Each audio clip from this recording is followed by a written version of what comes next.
তো আমাদের সিলেবাসের আর যে সকল জিনিস বাকি আছে তার মধ্যে হচ্ছে ফিল্ট্রেশন টেকনিকটা বাকি আছে, ডিসইনফেকশন আছে, আরেকটা হচ্ছে আয়রন ম্যাঙ্গানিজ রিমুভাল আছে। যদি আমরা সময় পাই তখন আমরা আয়রন ম্যাঙ্গানিজ রিমুভালটা পড়াবো। আয়রন রিমুভাল আর এটা হচ্ছে ম্যাঙ্গানিজ রিমুভাল। এই টেকনিক আগে পড়াই, আগের সেমিস্টারে তোমাদের সিমেন্টকে পড়ানো হয় নাই, এবার এটাকে ইনক্লুড করছিলাম কিন্তু অনলাইনে করানো যাবে কিনা দেখা যাক। আয়রন ম্যাঙ্গানিজ রিমুভাল আর ডিসইনফেকশনের পরে আরেকটা জিনিস বাকি আছে, সেটাকে আমরা বলি হচ্ছে ফিল্ট্রেশন। ঠিক আছে, সো ফিল্ট্রেশনটা আজকে আমি পড়াচ্ছি না, আজকে আমরা ডিসইনফেকশন দিয়ে স্টার্ট করবো। আমরা নেক্সট ক্লাসে, লাস্ট ক্লাসে আমরা হচ্ছে ফিল্ট্রেশন টেকনিকটা পড়বো। তারপর যদি আরেকটা এক্সট্রা ক্লাস আমি পাই তখন হচ্ছে আয়রন আর ম্যাঙ্গানিজ রিমুভালটা পড়াই দেব। ঠিক আছে, ফিল্ট্রেশনটা আমরা নেক্সট ক্লাসে করবো। আজকে আমরা যে জিনিসটা করবো সেটা হচ্ছে ডিসইনফেকশন টেকনিক। সো তোমরা যদি আগে দেখো যে আমরা যে আজকে আমাদের এই সিলেবাসে আমাদের এনভায়রনমেন্টাল ইঞ্জিনিয়ারিং 1 এ আমার যে পার্টটা ছিল সেটা ছিল হচ্ছে আমাদের সারফেস ওয়াটার ট্রিটমেন্টটা কিভাবে আসলে করা লাগে, এবং আমাদের হচ্ছে পাম্পিং এর ক্যারেক্টারিস্টিক পাম্প আমরা এগুলো পড়ে নিছি। সো প্রথমে যে জিনিসটা করে পরীক্ষা থাকতে পারে একটা কোশ্চেন লিখে রাখো। তোমরা কি আসো? জি sir. Write down the process of conventional surface water treatment. Write down the process of conventional surface water treatment. আসলে হচ্ছে তোমাদের এই চার্টটা তোমাদের আঁকা লাগবে আর কি, যে আমাদের আসলে আমাদেরকে আসলে জানা লাগবে যে আমাদের কোন স্টেপের পরে আসলে আমরা কোন কোন স্টেপ গুলো করা লাগবে একটা সারফেস ওয়াটার ট্রিটমেন্ট করার জন্য। তোমরা হয়তো 2-1 বা 2-2 তে থাকার সময় আমরা পেপসি কোম্পানির আছে আমরা ওয়াটার ট্রিটমেন্ট প্ল্যান্টটাতে গেছিলাম। তবে ওইটা যেটা ছিল সেটা ছিল তোমাদের হচ্ছে ওয়েস্ট ওয়াটার ট্রিটমেন্ট প্ল্যান্ট, আর আমরা এখন যেটা পড়তেছি সেটা হচ্ছে আমাদের সারফেস ওয়াটার ট্রিটমেন্ট প্ল্যান্ট, যেটা হচ্ছে আমাদের বাসা বাড়িতে পানি সাপ্লাই দেওয়ার জন্য। তো দুইটা মোটামুটি কাছাকাছি হলেও সিমিলার না, এখানে আসলে ট্রিটমেন্টটা আর একটু বেশি হয়। এখন আমরা যেখানে যেটা করি, প্রথমে র ওয়াটারকে আমরা যখন প্রথমে স্ক্রিনিং করা হয়, স্ক্রিনিং করলে আমাদের কিছু স্লাজ বা যেগুলো হচ্ছে সাসপেন্ডেড মেটেরিয়াল, যেগুলো হচ্ছে হেভিয়ার পার্টিকেল, যেগুলো স্ক্রিন করা পসিবল, সেই সকল পার্টিকেলগুলো আমরা স্লাজ হিসেবে জমা হয়, আমরা সেগুলোকে আলাদা করে দিই। তারপর আমরা হচ্ছে অ্যালাম পলিমার, যেটা আমরা ওদিন দেখছি, অ্যালাম অথবা ফেরিক ক্লোরাইড বা আরো যেগুলো আছে আমাদের দিয়ে আমরা হচ্ছে কি করি, আমরা এগুলো হচ্ছে one kind of coagulants, coagulant use করে আমরা কোয়াগুলেশন করি। কোয়াগুলেশনটা কতক্ষণ করি আমরা আমরা বলছিলাম 1 থেকে 2 মিনিট পর্যন্ত রেপিড মিক্সিং করা লাগে। কোয়াগুলেশন করার পর আমাদের ফ্লোকুলেশন করা লাগে, যেটা হচ্ছে প্রায় 25 মিনিটস, 20 থেকে 25 মিনিটস পর্যন্ত ফ্লোকুলেশন করা লাগে। তারপরে আমাদেরকে সেডিমেন্টেশন করা লাগে। সেডিমেন্টেশন করা লাগে যাতে আমাদের স্লাজগুলো জমা হয় কোয়াগুলেশন এবং ফ্লোকুলেশনের মাধ্যমে, যে স্লাজগুলো আমাদের হবে। সো স্ক্রিনিং এর পরে কোয়াগুলেশনের আগে আসলে এখানে আরেকটা প্রসেস থাকে, যে প্রসেসটাকে আমরা বলি প্লেন সেডিমেন্টেশন। এটাকে আমরা বলি প্লেন সেডিমেন্টেশন, যেটা আসলে এখানে স্লাইডে নাই। আমরা এখানে আরেকটা প্রসেস থেকে স্ক্রিনিং এর পরে প্লেন সেডিমেন্টেশনের পরে আসলে আমাদের কোয়াগুলেশন এবং ফ্লোকুলেশন করা লাগে। তো সেডিমেন্টেশনের পরে আমাদেরকে করা লাগে ফিল্ট্রেশন টেকনিক করা লাগে, যাতে আমাদের কোনো প্রকার ফ্লো মানে একদম স্মলার থেকে স্মলার পার্টিকেল যদি না থাকে। এই টেকনিকটা আগে পড়ানোর কথা, কিন্তু এটা আমরা এখন স্কিপ করে আমরা আগে ডিসইনফেকশনটা করতেছি, এবং আমরা পরবর্তীতে হয়তো বা ফিল্ট্রেশনটা নেক্সট উইকে পড়বো, নেক্সট ক্লাসে পড়বো আর কি।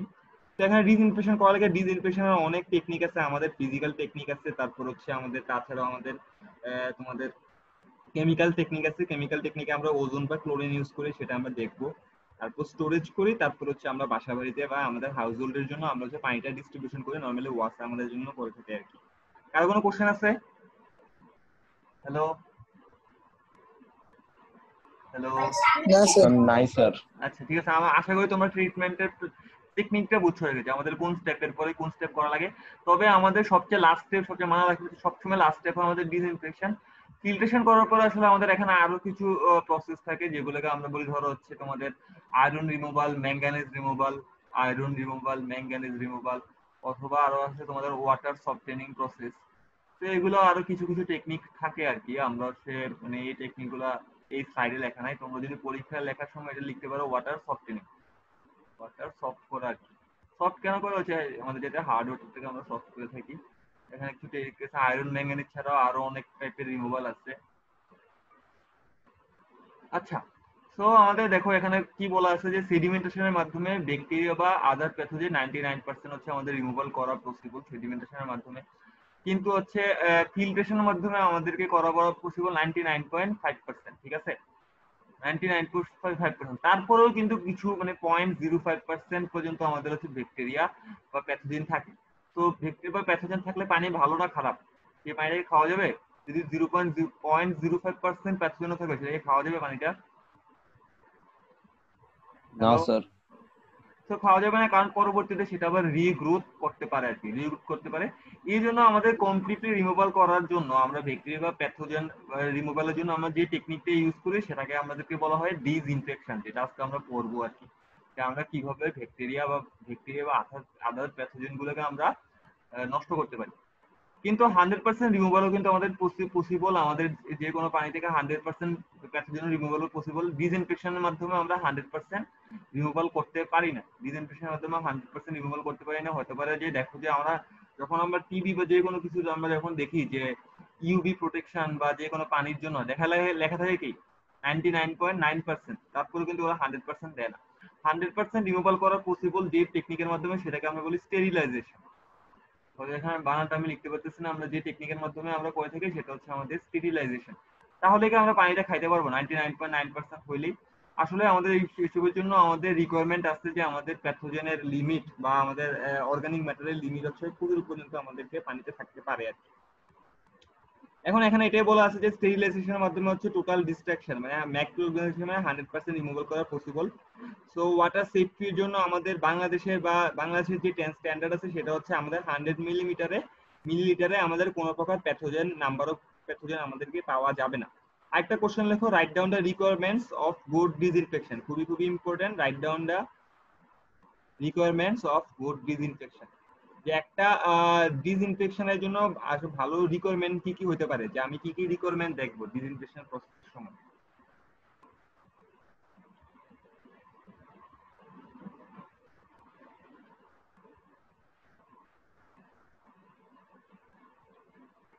লিখছো?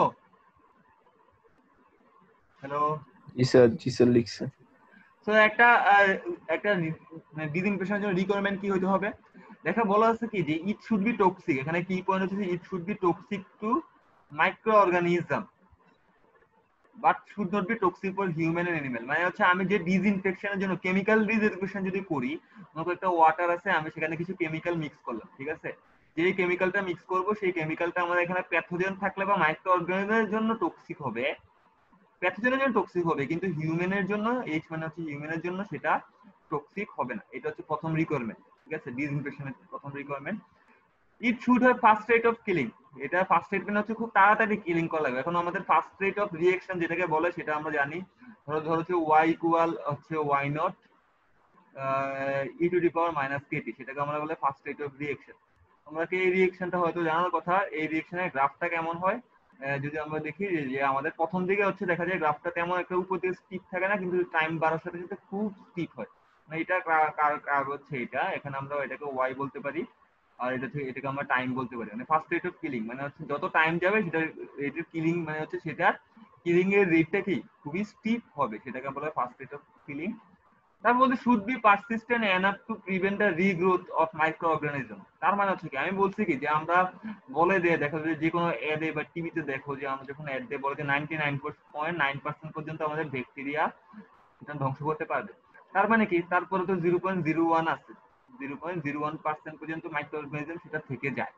তো সেটা যাতে এমন ভাবে আমাদের ডিসইনফেকশন করতে হবে যাতে পরবর্তীতে সেটা আবার গ্রো করতে না পারে, মানে 0.01 থেকে যেটা আবার সেটা রিগ্রোথ না করতে পারে, ঠিক আছে। তারপর বলছে রেসিডুয়াল প্রোটেকশন, একটা হচ্ছে ইকোনমিক। রেসিডুয়াল প্রোটেকশনকে সেটা একটু পরে আসতেছি। ইকোনমিক বলতে মানে হচ্ছে কি, যাতে আমাদের ডিসইনফেকশন প্রসেসের জন্য আমাদের টাকা পয়সা বা আমাদের খরচ কম লাগে। এখন রেসিডুয়াল প্রোটেকশন বলতে আসলে কি বুঝায়? তোমরা কি আসো? হ্যালো, শুনতেছো কথা কি বলতেছি? জি স্যার, জি স্যার শোনা যাচ্ছে। আচ্ছা, রেসিডুয়াল প্রোটেকশন বলতে আসলে কি বুঝি? মনে করো যে একটা এখানে 1 লিটার পানি আছে, ঠিক আছে, এখানে 1 লিটার পানি আছে এবং 1 লিটার পানিতে তোমাদের 100টা প্যাথোজেন আছে। কয়টা প্যাথোজেন আছে? 100টা প্যাথোজেন আছে। এখানে ধরো হচ্ছে আমি 20 মিলিলিটার ডিসইনফেকশন মিক্স করছি, মানে 20 মিলিলিটার কোনো কেমিক্যাল মিক্স করছি। তুমি কেমিক্যাল মিক্স করার পর দেখা গেল যে কেমিক্যাল এখানে যত পরিমাণ প্যাথোজেন আছে, 100টা প্যাথোজেন আছে, 100টা প্যাথোজেন সেখানে মারা গেছে। মানে ধরো যে কতক্ষণ টাইম করার পর 1 লিটার পানিতে তোমার প্যাথোজেন আছে মাত্র 0টা প্যাথোজেন আছে, মনে করো একটা প্যাথোজেনও নাই। কিন্তু এখানে কত দিছিলাম, 20 মিলিলিটার আমি প্যাথোজেন ডিসইনফেকশন দিছিলাম। দেখা যায় পানিতে তোমাদের আরো 1 মিলিলিটার ডিসইনফেকশন রয়ে গেছে, মানে যে কেমিক্যালটা অ্যাড করছে সেটা রয়ে গেছে। সেটা তো হিউম্যানের জন্য টক্সিক না, কিন্তু প্যাথোজেনের জন্য টক্সিক। এটাকে বলা হয় রেসিডিউ, মানে হচ্ছে আরো 1 মিলিলিটার যে এখানে রয়ে গেছে সেটা হচ্ছে রেসিডিউ। এটার কারণটা আসলে কি, যদি এমন হয় যে আমি পানিতে পরবর্তীতে আরো কোনো কেমিক্যাল কোনো প্যাথোজেন আসে, তাহলে কি করবে, এই 1 মিলিলিটার রেসিডিউটা সেই প্যাথোজেনটাকে মেরে ফেলবে। বুঝে গেছে রেসিডিউ বলতে কি বুঝায়? বুঝতে পারছো? হ্যালো? জি স্যার, মানে অগ্রিম ভাবে দিয়ে রাখা। মানে অগ্রিম ভাবে মানে হচ্ছে, ধরো হচ্ছে আমাকে, আমার মনে করো তুমি আমাকে 1 লিটার পানি দিচ্ছ খাওয়ার জন্য, আমাকে 1 লিটার পানি পান করার জন্য দিছো। আমার আমার খাওয়ার পিপাসা আছে মনে করো যে 0.5 লিটার, আমি 0.5 লিটার পানি খেয়ে ফেললাম, তারপর আমি কি করে দিব, তারপর আরো 0.5 লিটার পানি রেখে যাব না? এই 0.5 লিটার কখন লাগবে, যদি মনে করো আমার ডিমান্ড লাগে যে আমি আরো পানি দরকার পড়ে, তখন ওই 0.5 লিটার পানিটা লাগবে। এখানে 0.5 লিটার হচ্ছে আমার যে পানিটা রয়ে যাবে সেটা হচ্ছে রেসিডিউ। আর যে পানিটা আমার ডিমান্ড পূরণ করতেছে, মানে আমার পিপাসা মিটাচ্ছে, সেটাকে আমরা বলা হয় ডিমান্ড। এটাকে বলা হয় ডিমান্ড। তো এখানে ডিমান্ড কত বলতো, এখানে 19 মিলিলিটার হচ্ছে কি আমার প্যাথোজেনের জন্য ডিমান্ড, আর 1 মিলিলিটার হচ্ছে আমার কি, hello, residual protection. Residue. Demand মানে হচ্ছে কি, মানে হচ্ছে আমার এখানে 100টা মাইক্রোনিউট্রিয়েন্ট ধ্বংস করার জন্য কতটুকু ডিমান্ড লাগবে, 19 মিলিলিটার আমার দেয়া লাগবে, তারপরে যেটা থেকে যাবে সেটা হচ্ছে আমার রেসিডিউ। এটা নিয়ে আমাদের আরো অনেক আমরা অনেকবার কথা বলবো, রেসিডিউ কি জিনিস সেটা আমার দরকার পড়ে। আচ্ছা, এখন হচ্ছে ডিসইনফেকশন মেথড। আমাদের কি কি ডিসইনফেকশন মেথড আছে, আমাদের ফিজিক্যাল মেথড আছে। আমাদের কিছু ফিজিক্যাল মেথডে আমরা কি করতে পারি, বয়লিং করতে পারি, যেটা বাসা বাড়িতে অনেক বেশি করা, আমাদের নরমালি হাউসহোল্ড ওয়ার্কের জন্য আমরা বয়লিং করে থাকি। তাছাড়া আমরা ফিটকিরি অনেক জায়গায় ইউজ করা হয়। তারপর ইউভি লাইটের মাধ্যমে ডিসইনফেকশন করা যায়, যেটা তবে ইউভি লাইটের ডিসইনফেকশন করতে হলে পানিতে টার্বিডিটি কম হতে হবে। টার্বিডিটি মানে হচ্ছে কি, পানিটা অনেক স্বচ্ছ হতে হবে। স্বচ্ছ না হলে কি হবে না, আমার লাইট দিয়ে হচ্ছে আমি প্যাথোজেন মারতে পারবো না। যদি আমার এখানে অনেক পরিমাণ ক্লে থাকে, মানে পানিটা ঘোলা হয়, এখানে যে আমি যত ইউভি লাইট পাঠাবো, ইউভি লাইটটাকে নিচ পর্যন্ত পৌঁছাবে বলতো? না, না লাইট স্যার। স্ক্যাটার্ড করে যাবে, মানে লাইটটা যখন পাঠাবো সেটা স্ক্যাটার্ড করে যাবে। তাই আমাদের পানিটা টার্বিডিটি আমার অবশ্যই লো হতে হবে। এটা একটা কি পয়েন্ট, জাস্ট জানার জন্য জানা, তোমরা ভালো মতো জানা লাগবে যে ইউভি লাইটের জন্য আমাদের টার্বিডিটি লো হওয়া লাগবে। তারপর এখানে আর যেমন কিছু না, তাছাড়া আমরা সানলাইটের মাধ্যমে হচ্ছে আমাদের প্রোটেকশন করতে পারি। আর তবে ইউভি লাইটের জন্য আমাদের পাওয়ার সাপ্লাই দরকার পড়ে। আর তোমাদের বয়লিং এর জন্য হচ্ছে আমাদের হচ্ছে পাওয়ার সাপ্লাই খুব কম হলেই চলে। এখন আমাদের কেমিক্যাল মেথড, যেটা নিয়ে আমাদের কি পয়েন্ট, আমরা কেমিক্যাল মেথড নিয়ে আলোচনা করব। মোস্টলি হচ্ছে অক্সিডাইজিং এজেন্ট। আমাদের যখন লার্জ স্কেল, মনে করো যে ধরো যে তুমি তোমার শুধু তোমার বাসার জন্য না, তুমি মনে করো একটা ট্রিটমেন্ট প্ল্যান ডিজাইন করবে, যেটাতে আমি কুমিল্লা সিটিতে শুধু ড্রিঙ্কিং ওয়াটারের জন্য আমি পানি সাপ্লাই দিব, ড্রিঙ্কিং ওয়াটারের জন্য আমি পানি সাপ্লাই দিব। সেই ক্ষেত্রে আমাদেরকে কেমিক্যাল মেথডটা আমাদেরকে ইউজ করা লাগবে। সেই ক্ষেত্রে আমরা যে মেথড ইউজ করবো কেমিক্যাল মেথড। তো লার্জ স্কেলের জন্য আমাদের যে মেথডটা ইউজ করি সেটাকে আমরা বলি ক্লোরিনেশন। এই জন্য আমাদের যে মেথডটা ইউজ করা হয় সেটাকে আমরা বলি ক্লোরিনেশন মেথড। ঠিক আছে, এটাকে আমাদের ক্লোরিনেশন মেথড। ক্লোরিনেশনের জন্য আমরা কি করতে পারি, ক্লোরিন গ্যাস ইউজ করতে পারি, ক্লোরিন ডাই অক্সাইড বা সোডিয়াম বা ক্যালসিয়াম হাইড্রোক্লোরাইড, মানে CaOCl, ক্যালসিয়াম হাইড্রোক্লোরাইড। তোমরা হয়তো এটার সংকেত ইন্টার থেকে দেখে আসছো, ক্যালসিয়াম হাইড্রোক্লোরাইড, এটাকে CaOCl বলা হয়। এটা আমরা ইউজ করতে পারি। বা আরেকটা টেকনিক আছে, সেটাকে বলা হয় ওজোনেশন টেকনিক। আরেকটা টেকনিক হচ্ছে ইউভি ডিসইনফেকশন। আর যদি স্মল স্কেলে হয়, স্মল স্কেল বলতে বলা হয় যে আমার কাছে, আমি হঠাৎ করে পুকুর থেকে পানি আনছি, এখন আমাকে সেটাকে পানি পান করার জন্য বন্যা হচ্ছে, আমাকে পানি পান করা লাগবে, আমি কি করতে পারি, আমরা হয়তো ফুটাতে পারি, বয়লিং করতে পারি, বা সিলভার, আয়োডিন বা পটাশিয়াম পারম্যাঙ্গানেট বা ক্লোরিন কম্পাউন্ড ইউজ করে আমরা সেটা ডিসইনফেকশন করতে পারি আর কি। আচ্ছা, তো আজকের জন্য আমরা যে টেকনিকটা পড়বো, আমরা ক্লোরিনেশন পড়বো, ওজোনেশন পড়বো, আমরা ইউভি ডিসইনফেকশন পড়বো। এখানে ক্লোরিনেশনের একটা সিম্পল ম্যাথ আছে, আরেকটা ম্যাথ ছিল অ্যামোনিয়া দিয়ে। আমরা অ্যামোনিয়ার ম্যাথটা আসলে আমি তোমাদের এখানে স্কিপ করে গেছি আর কি। আচ্ছা, কি কি ফ্যাক্টর, আরেকটা কোশ্চেন লেখো, write down the factor influencing disinfection process. Write down the factor influencing disinfection process. আমার কথা কি বোঝা যায়? হ্যালো, নাকি আরো আস্তে আস্তে বলবো? সব বুঝে দেয়। আচ্ছা, মানে আমাদের একটা ডিসইনফেকশন করব, এখন ডিসইনফেকশনের জন্য কি কি ফ্যাক্টর আসতে পারে? মনে করো একটা পানি নিলাম, আজকের দিনে টেম্পারেচার বেশি থাকতে পারে, পানির পিএইচ একরকম হতে পারে, পানির হার্ডনেস একরকম হতে পারে, পানির অ্যালকালাইনিটি একরকম হতে পারে, পানির টার্বিডিটি থাকতে পারে, বা পানিতে মাইক্রো অর্গানিজম বেশি থাকতে পারে। মানে এই সকল জিনিস কি আমাদের একটা পানিতে কি কি টাইপের ফ্যাক্টর থাকতে পারে, তাই না? তো বলছে এখানে কি কি ফ্যাক্টর হতে পারে, যে nature and number of microorganism to be destroyed. Nature বলতে কি বোঝাচ্ছে, যে সেটা কি ব্যাকটেরিয়া, নাকি সেটা ভাইরাস, নাকি সেটা এলজি না প্রোটোজোয়া, এগুলো হচ্ছে নেচার। নাম্বার বলতে যেটা বোঝাচ্ছে যে পানিতে আমাদের 100 মিলিলিটারে আমাদের কয়টা মাইক্রো 100 মিলিলিটারে আমাদের কয়টা করে মাইক্রো অর্গানিজম আছে। এখানে 10টা মাইক্রো অর্গানিজম আছে নাকি তোমাদের 100টা মাইক্রো অর্গানিজম আছে। তো জাস্ট মনে রাখলে হবে নেচার এন্ড নাম্বার। যারা যারা মুখস্থ রাখতে পারো না তাদের জন্য nature and number. Type and concentration of the disinfect to be use. Type type বলতে কি বোঝাচ্ছে, যে আমি ডিসইনফেকশন করতে গিয়ে আমি কেমিক্যাল ক্লোরিন ইউজ করব, নাকি আমি ওজোন ওজোন ইউজ করব, O3 ইউজ করব, নাকি হচ্ছে আমি ক্যালসিয়াম হাইড্রোক্লোরাইড ইউজ করব। মানে কি টাইপের আমি ইউজ করব এবং সেটা কনসেন্ট্রেশন কত হবে। ঠিক আছে, মানে সেটার কনসেন্ট্রেশন কি টাইপের হবে। Intensity and nature of the physical agent. যদি ফিজিক্যাল এজেন্ট গুলো হচ্ছে আমাদের ইন্টেন্সিটি কেমন হবে, নেচার কেমন হবে। তারপর হচ্ছে temperature water to be disinfected, মানে হচ্ছে পানির টেম্পারেচার কত আছে। নরমালি পানির টেম্পারেচার যদি বেশি হয় তাহলে আমাদের ডিসইনফেকশনটা খুব তাড়াতাড়ি হয়।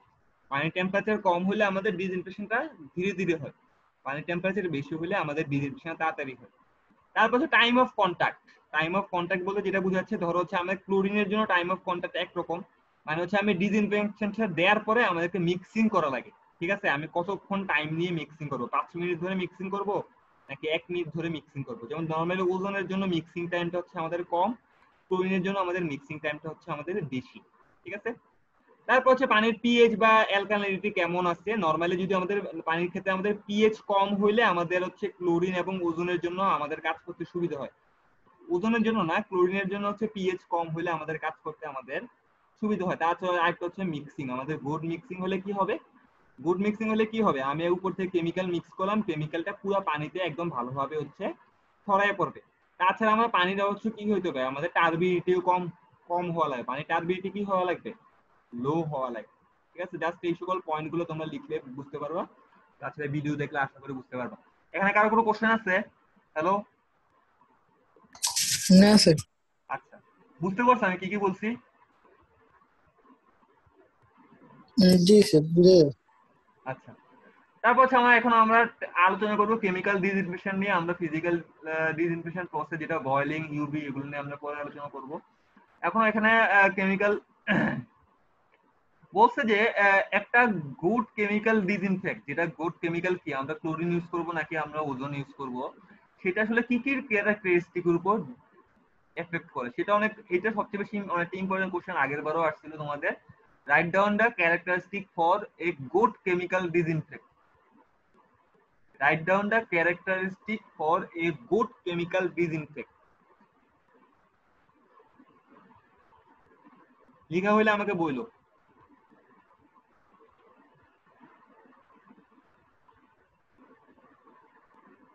আছো তোমরা? So কি হ্যালো? বলছেন, write down the characteristic of both Write down the characteristic of a good chemical disinfect. এই যে এই কথাটা, write down the characteristic for a good chemical disinfect. মনে হচ্ছে ব্যাপারটা আসলে কি বলতো, মানে ব্যাপারটা হচ্ছে মনে করো যে আমার কাছে তো ভ্যারাইটি অফ ডিসইনফেক্টেন্ট আছে, শুধু ক্লোরিন আর ওজোন না, আমাদের এখানে শুধু ক্লোরিন ওজোন লেখা আছে, তাছাড়া আরো অনেক কিছু আছে। সো আমরা আসলে কোনটা ইউজ করব, মানে সেটা ক্যারেক্টারিস্টিক উপর ডিপেন্ড করে আমরা আসলে কোনটা ইউজ করব। নরমালি বাংলাদেশের মতো হচ্ছে মানে যেগুলো হচ্ছে ডেভেলপিং কান্ট্রি, এখানে আমরা ক্লোরিনটা বেশি ইউজ করি, কারণ ওজনের হচ্ছে আমাদের কস্ট আসলে অনেক বেশি হয় আর কি। তাছাড়া আরো অনেক ক্যারেক্টারিস্টিক আছে, ক্যারেক্টারিস্টিক গুলো কি কি। তো বলছে যে আমাদেরকে এমন কেমিক্যাল ইউজ করা লাগবে যেটা quick and effective in killing pathogen, মানে হচ্ছে পানিতে যে সকল প্যাথোজেন আছে সেটা যাতে তাড়াতাড়ি কিল করতে পারে। আমি যেটা বলছি তোমাদের ফার্স্ট রেট অফ কিলিং যাতে হয় আর কি, মানে এটার জন্য আমাদের ফার্স্ট রেট অফ কিলিং হতে হবে। ঠিক আছে, এটা একটা পয়েন্ট। তারপর হচ্ছে যাতে এটা রেপিডলি সলিউবল ওয়াটার, মানে হচ্ছে যাতে এটা পানিতে আমি যদি কেমিক্যালটা দিই সেটা যাতে তাড়াতাড়ি সলিউবল হয়ে যায়, মানে পানির সাথে আমাদের তাড়াতাড়ি সলিউবল হইতে পারে। ঠিক আছে, এবং পরবর্তীতে যাতে কিছুটা রেসিডিউ থাকে। পরবর্তীতে রেসিডিউ থাকে মানে হচ্ছে কি, দেখো ধরো হচ্ছে পানিতে আমি এখানে তোমরা আগেও যে উদাহরণটা দিছিলাম, এখানে আমি হচ্ছে 20 মিলিলিটার আমি দিলাম। ঠিক আছে, 20 মিলিলিটার দিলাম, ধরো যে আমার এখান থেকে 19 মিলিলিটার লাগছে শুধুমাত্র আমার তোমাদের এখানে যে প্যাথোজেন গুলো আছে প্যাথোজেন গুলোকে ধ্বংস করার জন্য। তো এখানে রেসিডিউ কত মিলিলিটার আছে? হ্যালো, রেসিডিউ কয় মিলিলিটার থাকবে? Hello, 1 millimetre 1 millilitre. মিলিলিটার। হ্যাঁ, কিন্তু এমনও তো হইতে পারে যে আমাদের আসলে যে 1 মিলিলিটার আছে সেটা আসলে রেসিডিউ আকারে কি থাকলে হবে না, এটা প্রায় তোমাদের যতক্ষণ পর্যন্ত আমার বাসায় পানিটা আসবে না ততক্ষণ পর্যন্ত এখানে 1 মিলিলিটার পর্যন্ত ওই রেসিডিউ থাকা লাগবে। যদি এমন হয় যে মনে করো এখন 1 মিলিলিটার আছে, যখন t=0 টাইম মানে এই টাইমে আছে, তো 2 ঘন্টা পরে এই রেসিডিউটা অটোমেটিক মনে করো কেমিক্যাল চেঞ্জের মাধ্যমে তোমাদের 1 মিলিলিটার 0.1 মিলিলিটার হয়ে গেছে, সেটা কিন্তু হইতে পারবে না। তার মানে যেটা বলতেছি মানে কি, রেসিডিউটা অনেক টাইম পর্যন্ত পানিতে সেটা থাকতে হবে, বুঝছো? এমন হতে পারবে না যে এখন রেসিডিউ আছে কিন্তু কতক্ষণ করে রেসিডিউটা কমে গেছে। তো ওইটার জন্য আমাদের কিছু কন্ট্রোল করা লাগে, আমরা কন্ট্রোলটা কতক্ষণ কয়েকটা পর স্লাইড করে আমরা সেগুলো করবো আর কি। তারপর বলছে কি আমি পানিতে ক্লোরিন মিক্স করব নাকি হচ্ছে আমি ওজোন মিক্স করব, এটা আমাদের টেস্ট এবং অডর কালার এবং টার্বিডিতে কোনো চেঞ্জ আসতে পারবে না। মানে ক্লোরিন মিক্স করলে পানির কালারটা চেঞ্জ হয়ে যাবে এরকম যাতে না হয় যে অনেক বেশি চেঞ্জ হয়ে যাবে। নরমালি ক্লোরিন মিক্স করলে একটু নীলচে কালার হয় আর কি। তারপর হচ্ছে তোমাদের টার্বিডিটি থাকতে পারবে না পানিতে, বা টেস্টের কোনো চেঞ্জ হতে পারবে না, বা পানিতে কোনো প্রকার ওডর আসতে পারবে না। নরমালি তোমাদের NCl3 এর জন্য হচ্ছে আমাদের একটা ওডর প্রবলেম হয় আর কি পানিতে, সেটা অটোমেটিক অ্যামোনিয়া। ওডর কি? ওডর মানে হচ্ছে তোমার গন্ধ আর কি, মানে বাজে স্মেল, এটাকে আমরা ওডর বলি আর কি, বুঝছো? মানে বাজে স্মেল আসতে পারে না পানি থেকে, কোনো প্রকার বাজে স্মেল আসতে পারবে না, পানির টেস্টটা খারাপ হতে পারে না, পানির কালারটা অন্যরকম হতে পারে। আর টার্বিটি মানে হচ্ছে পানিটা ঘোলা হতে পারবে না, মানে পানিটা স্বচ্ছ থাকতে হবে, ঠিক আছে? বলছে আমাদের non toxic two human animal, মানে আমাদের হিউম্যান এবং এনিমেলের জন্য সেটা নন টক্সিক হতে হবে। এটা অবশ্যই তোমরা আগে জানো, সেটা টক্সিক হতে পারবে শুধুমাত্র তোমাদের হচ্ছে ইয়ার জন্য আর কি, মাইক্রো অর্গানিজমের জন্য। তারপর এটা হচ্ছে ইজিলি ডিটেক্ট করতে পারবা এবং পানিতে তুমি মেজার করতে পারবা আর কি, ইজিলি তুমি যে কোনো নর্মাল টেকনিকের মাধ্যমে ডিটেক্ট করতে পারবা। তারপরে সেটা হচ্ছে হ্যান্ডেল এবং ট্রান্সপোর্ট করা হচ্ছে খুবই ইজিয়ার। তারপর হচ্ছে সেটা মডারেট কস্টের মাধ্যমে পাওয়া যায়। আমি যেটা বললাম যে বাংলাদেশের মতো কান্ট্রিতে হচ্ছে আমাদের ক্লোরিন ইউজ করি কারণ ক্লোরিনের কস্ট হচ্ছে কম। নর্মালি হচ্ছে ওজনের কস্ট হচ্ছে অনেক বেশি, আমরা বাংলাদেশের মতো ডেভেলপিং কান্ট্রিতে আমরা সেই সকল তোমাদের হচ্ছে ওজনটা আমরা ইউজ করি না আর কি, ওথে ইউজ করি না। এখানে আর তেমন কিছু নাই। ক্লোরিন এখানে জাস্ট ক্লোরিন নিয়ে বলা আছে যে আমরা ক্লোরিনেশনের জন্য আসলে কি করা হয়। প্রথম ক্লোরিনেশন 1908 সালে করা হয়েছিল এবং ক্লোরিনের ডোজ হচ্ছে কি 1 থেকে 5 মিলিগ্রাম পার লিটার, মানে 1 লিটারে 1 থেকে 5 মিলিগ্রাম দেয়া লাগে। তবে সেটা অনেকটা ভেরিয়েবল, তার মানে হচ্ছে আমরা এখানে আরো বেশি দেয়া লাগবে, কিন্তু সেটার রেসিডিউ কত থাকতে হবে 0.2 মিলিগ্রাম পার লিটার। মানে হচ্ছে তুমি পানিতে যত পরিমাণে তুমি ক্লোরিন দেখাও না কেন, মাইক্রো অর্গানিজম ধ্বংস করার পরে সেটাতে অবশ্যই 0.2 মিলিগ্রাম পার লিটার হচ্ছে কি রেসিডিউ সেটা থাকতে হবে। 1 লিটারে 0.2 মিলিগ্রাম হচ্ছে রেসিডিউ সেটা থাকতে হবে। এবং ক্লোরিন নরমালি কি করে, অর্গানিক ম্যাটার গুলোকে অক্সিডাইজ করে ফেলে, মানে হচ্ছে অক্সিডাইজ মানে কি সেগুলোকে ভেঙে ফেলে। এখন হচ্ছে আমি যেটা বললাম যে chlorine most widely used in water treatment, মানে হচ্ছে ওয়াটার ট্রিটমেন্ট ডিসইনফেকশনের জন্য আমরা ক্লোরিন বেশিভাবে ইউজ করি। কিন্তু কেন ইউজ করি, হোয়াই, সেটা কেন আমরা ইউজ করি, এটা একটা কোশ্চেন থাকতে পারে, জাস্ট পড়ার জন্য পড়া আর কি, যে আমরা কেন ইউজ করি।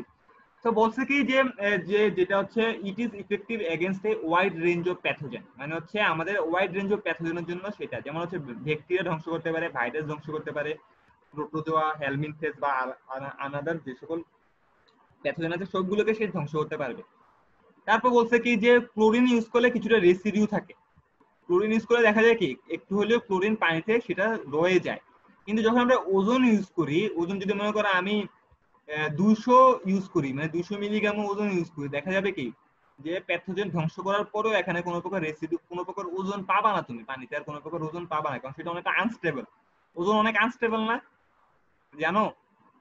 হ্যালো হ্যালো, না স্যার। ওজন অনেক আনস্টেবল, তার মানে কি তুমি পানিতে যদি প্যাথোজেন ধ্বংস করার পর আমাকে 200 দিলা, আর এটা পানিতে তুমি 300 দিলা, মানে 200 দিলেও তুমি কোনো রেসিডিউ পাবা না, 300 দিলেও তুমি কোনো প্রকার পানিতে কোনো প্রকার রেসিডিউ পাবা না। কিন্তু তুমি ক্লোরিন দিয়ে সেখানে রেসিডিউ পাবা, এই জন্য আসলে ক্লোরিন সবচেয়ে বেশি ইউজ করা হয়, ঠিক আছে? একটা হচ্ছে অনেক পরিমাণে প্যাথোজেন ব্যাকটেরিয়া ধ্বংস করতে পারে, আর একটা হচ্ছে কি সেটা রেসিডিউ দেখায়। আরেকটা যেটা বললাম যে ক্লোরিন হচ্ছে ইকোনমিক্যাল এবং ইজিলি মেজার এবং কন্ট্রোল করা যায়, এবং সেটা ইকোনমি, এটার কস্ট হচ্ছে কি অনেক লোয়ার কস্ট, ওজনের তুলনায় অনেক লোয়ার কস্ট। তো কেন ক্লোরিন ইউজ করা লাগে আমি তোমাদেরকে 3টা পয়েন্ট বলছি। একটা হচ্ছে রেসিডিউ দেখাবে, আর একটা কি দেখাবে, এটা হচ্ছে ভ্যারাইটি, ওয়াইড রেঞ্জ, রেঞ্জ অনেক বেশি। আরেকটা হচ্ছে সেটা হচ্ছে ইকোনমিক্যাল। আচ্ছা, এখন হচ্ছে ক্লোরিনেশন প্রসেসেরও কিছু ফ্যাক্টর, সেগুলো ক্লোরিনেশন প্রসেসকে হচ্ছে আমাদের হ্যাম্পার করে। এখানে একটা কোশ্চেন লেখো, write down the following factors affecting the chlorination process. Write down the following factors, write down the factors affecting chlorination process. Write down the factors affecting chlorination process.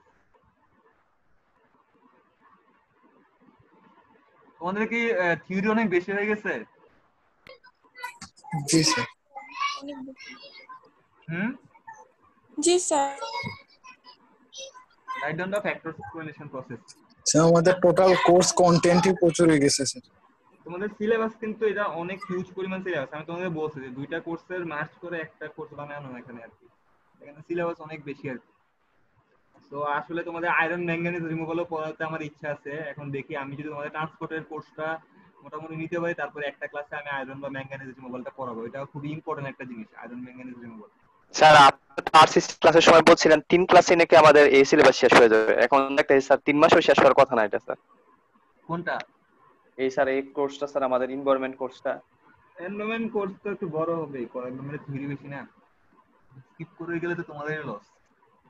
এখন বলছে কি আমরা ক্লোরিনকে আমরা আসলে কিভাবে মানে ফ্যাক্টর, মানে ক্লোরিনকে আমরা শুধু ক্লোরিন আকারে দেই না, আমরা ক্লোরিন গ্যাস আকারে দিতে পারি, মানে Cl2 গ্যাস আকারে দিতে পারি, ব্লিচিং পাউডার হিসেবে দিতে পারি, বা NaOCl মানে সোডিয়াম হাইপোক্লোরাইড। ঠিক আছে, সোডিয়াম হাইপোক্লোরাইড ভাবে হচ্ছে আমরা ক্লোরিনটা দিতে পারি আর কি। এটাকে NaOCl কে কি বলা হয়?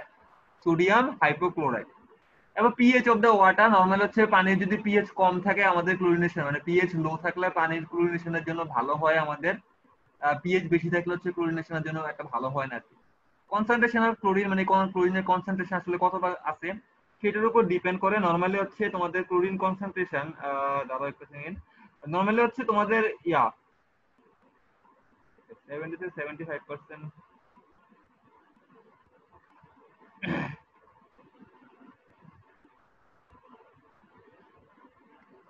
এটা কনসেন্ট্রেশনটা আসলে আমার খেয়াল নাই আর কি, এখানে পিছনে মনে লেখা আছে ক্যালসিয়াম হাইপোক্লোরাইড 70% পর্যন্ত ক্লোরিন থাকে আর কি।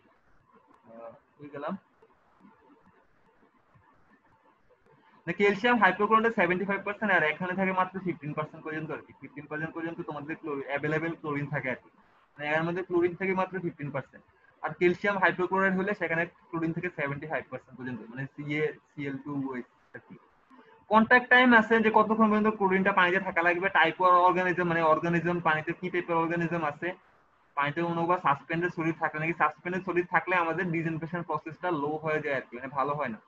টেম্পারেচারের জন্য আছে, টেম্পারেচার আমাদের হাই টেম্পারেচার হইলে হচ্ছে আমাদের জন্য ক্লোরিনেশন প্রসেসটা ভালো হয়, লো টেম্পারেচার আমাদের ক্লোরিনেশন ভালোভাবে কাজ করতে পারে না।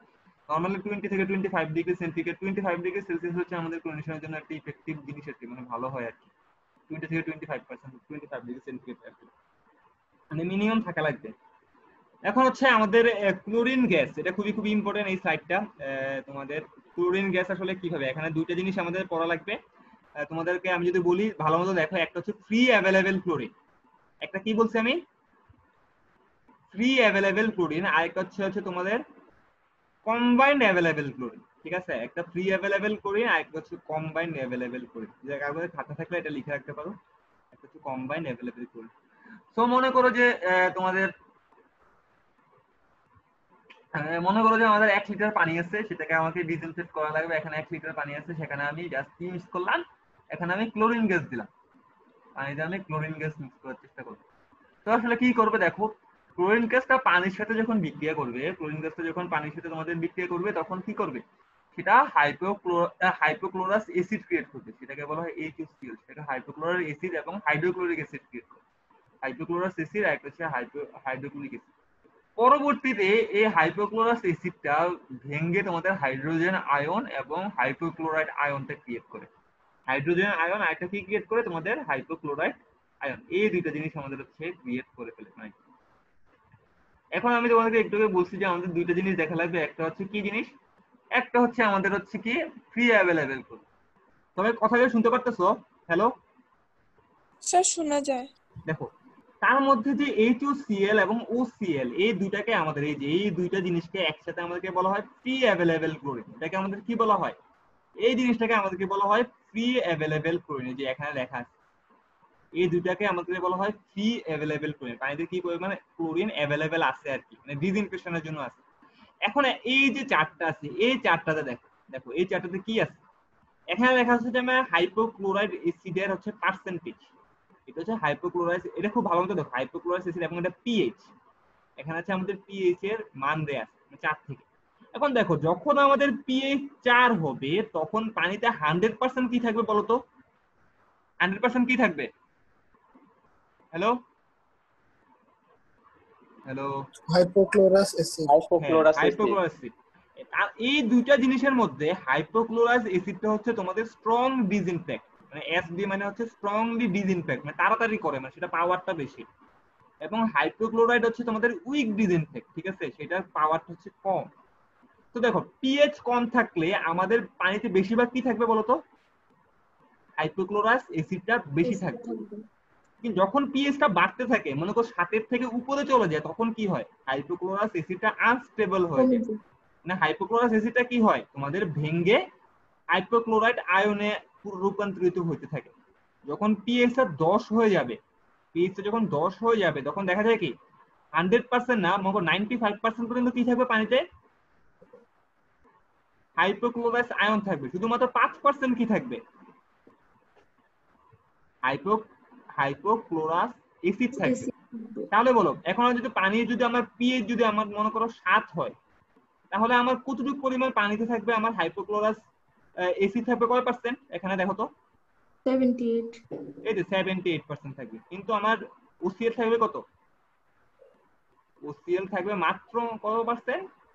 এটা প্রায় 22% এর মতো, ঠিক না? কেন স্যার? এটা না বাড়ার সাথে সাথে স্যার হাইপোক্লোরাইড আয়নের সাবজেক্ট চলে যাচ্ছে পিএইচ বাড়ার সাথে সাথে। হ্যাঁ, মানে পিএইচ 7 যখন থাকবে, যখন 7 থেকে যখন 8 হচ্ছে, 7 থেকে 8 আসলে কি হুট করে দেখো যে হাইপোক্লোরাস অ্যাসিডটা কি হয়ে যাচ্ছে? কমে যাচ্ছে, কারণ হাইপোক্লোরাস অ্যাসিডটা তাড়াতাড়ি ভেঙে হাইপোক্লোরাইড আয়ন হয়ে যাচ্ছে। এই জন্য কি যখন যত পিএইচ বাড়বে তখন কি তত কি হবে? তত আমাদের ওসিএল এর পার্সেন্টেজটা বাড়বে, মানে ওসিএল এর পার্সেন্টেজটা বাড়বে। কিন্তু পিএইচ কম হলে কি হয়? পিএইচ কম হলে দেখা যায় এইচওসিএলটা ভাঙে কম, বুঝছো? মানে এইচওসিএলটা ভাঙে না। আমার কথা বোঝা গেছে? জি স্যার। মানে বুঝতে পারছো আসলে কি বলছি? জি স্যার। তো পানির জন্য আমাদের কি লাগে? পানিতে আমাদের জন্য HOCl এবং OCl থাকলে হচ্ছে এটাকে আমরা বলি ফ্রি অ্যাভেলেবল ক্লোরিন, সেটা থাকা আমাদের জন্য অনেক জরুরি। মানে কম্বাইন্ড অ্যাভেলেবল ক্লোরিনের থেকে হচ্ছে ফ্রি অ্যাভেলেবল ক্লোরিনটা হচ্ছে বেশি ইফেক্টিভ। যদি আমি বলি এটা হচ্ছে বেশি ইফেক্টিভ, এই জন্য মানে এটা হচ্ছে ম্যাক্সিমাম ইফেক্টিভ, মানে এটা হচ্ছে বেশি ইফেক্টিভ কম্বাইন্ডের জন্য। এখন ফ্রি এর মধ্যেও বেশি ইফেক্টিভ কোনটা? এইটা হচ্ছে বেশি ইফেক্টিভ, মানে HOCl হচ্ছে আমাদের বেশি ইফেক্টিভ, এই জন্য আমি রেখে দিলাম। এখন দেখো আমি যেটা বলছি যে একটু আগে যে আমাদের ক্লোরিনেশনের জন্য দেখা যায় যে CaOCl2 CaOCl থেকে আমাদের বলা হয় ক্যালসিয়াম হাইপোক্লোরাইড, যেটাতে আমাদের 70% পর্যন্ত ক্লোরিন থাকে। দেখতেই পাচ্ছ এখানে হাইপোক্লোরাইড আয়ন থেকে 2 অণু এবং সোডিয়াম হাইপোক্লোরাইড আয়নে মাত্র 1 অণু হাইপোক্লোরাইড আয়ন থাকে। এখন পানিতে একটা ঝামেলা হয়, যদি পানিতে অ্যামোনিয়া থাকে, পানিতে যদি আমাদের অ্যামোনিয়া থাকে তাহলে হচ্ছে পানিতে ক্লোরিন ইউজ করলে একটা প্রবলেম ক্রিয়েট করে। পানিতে ক্লোরিন ইউজ করলে আমাদের প্রবলেম হয়, প্রবলেম না, মনে করো যে একটা নরমাল কিছু রিঅ্যাকশন ক্রিয়েট করে। দেখো এখানে কি কি হচ্ছে তোমরা একটু দেখো। যখন অ্যামোনিয়ার সাথে তোমাদের তখন দেখো এখানে দেখাচ্ছে না যে কি এখানে কি আছে? হাইপোক্লোরাস অ্যাসিড আছে।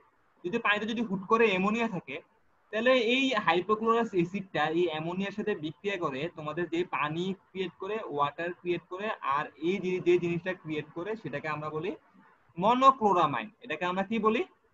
মনোক্লোরামাইন। মানে একটা ক্লোরিন আছে সেটাকে আমরা বলি মনোক্লোরামাইন।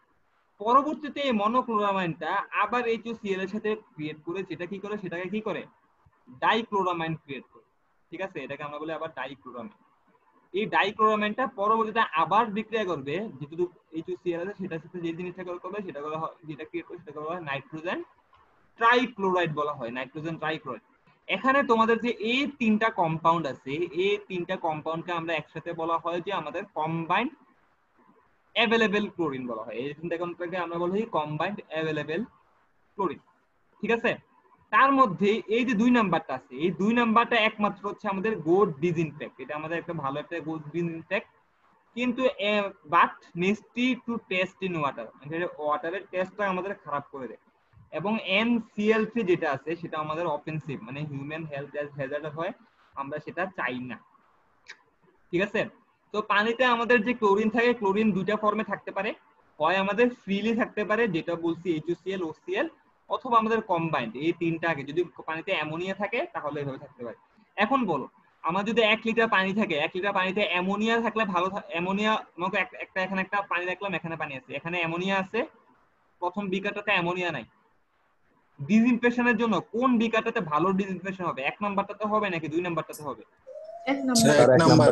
কারণ হচ্ছে আমাদের ফ্রি অ্যাভেলেবেল ক্লোরিন হচ্ছে ভালো ডিসইনফেক্ট কম্বাইন্ডের তুলনায়, তাই হচ্ছে 1 নাম্বারে অ্যামোনিয়া না থাকলে হচ্ছে আমাদের ভালোভাবে হবে আর কি। তো আশা করি তোমরা একটু বুঝতে পারছো। এখানে তোমাদের এখানে কিছু বলার, এই টোটাল রেসিডিউ অফ ক্লোরিন যেটা হচ্ছে sum of available chlorine. Residual chlorine মানে হচ্ছে কি বোঝাচ্ছে, মানে আমাদের ফ্রি অ্যাভেলেবল ক্লোরিন এবং কম্বাইন্ড অ্যাভেলেবল ক্লোরিন যেটুকু থাকবে সেটাকে আমরা বলি টোটাল রেসিডিউ, মানে হচ্ছে নষ্ট করার পরে যেটা থাকবে আর কি সেটাকে আমরা বলি রেসিডুয়াল। আর এখানে তেমন কিছু নাই। এটা খুব ইম্পর্টেন্ট একটা জিনিস, যে ক্লোরিনেশন কার্ভ, ক্লোরিনেশন কার্ভ তাকে তোমরা আসলে কি, তোমরা একটা জিনিস কোশ্চেন লিখে রাখো তো, এটা খুবই খুবই important. Draw the chlorination curve, draw the chlorination curve and describe different zone. Draw the chlorination curve, draw the chlorination curve and describe different zone. Describe different zone. খুবই খুবই ইম্পর্টেন্ট, describe different zone.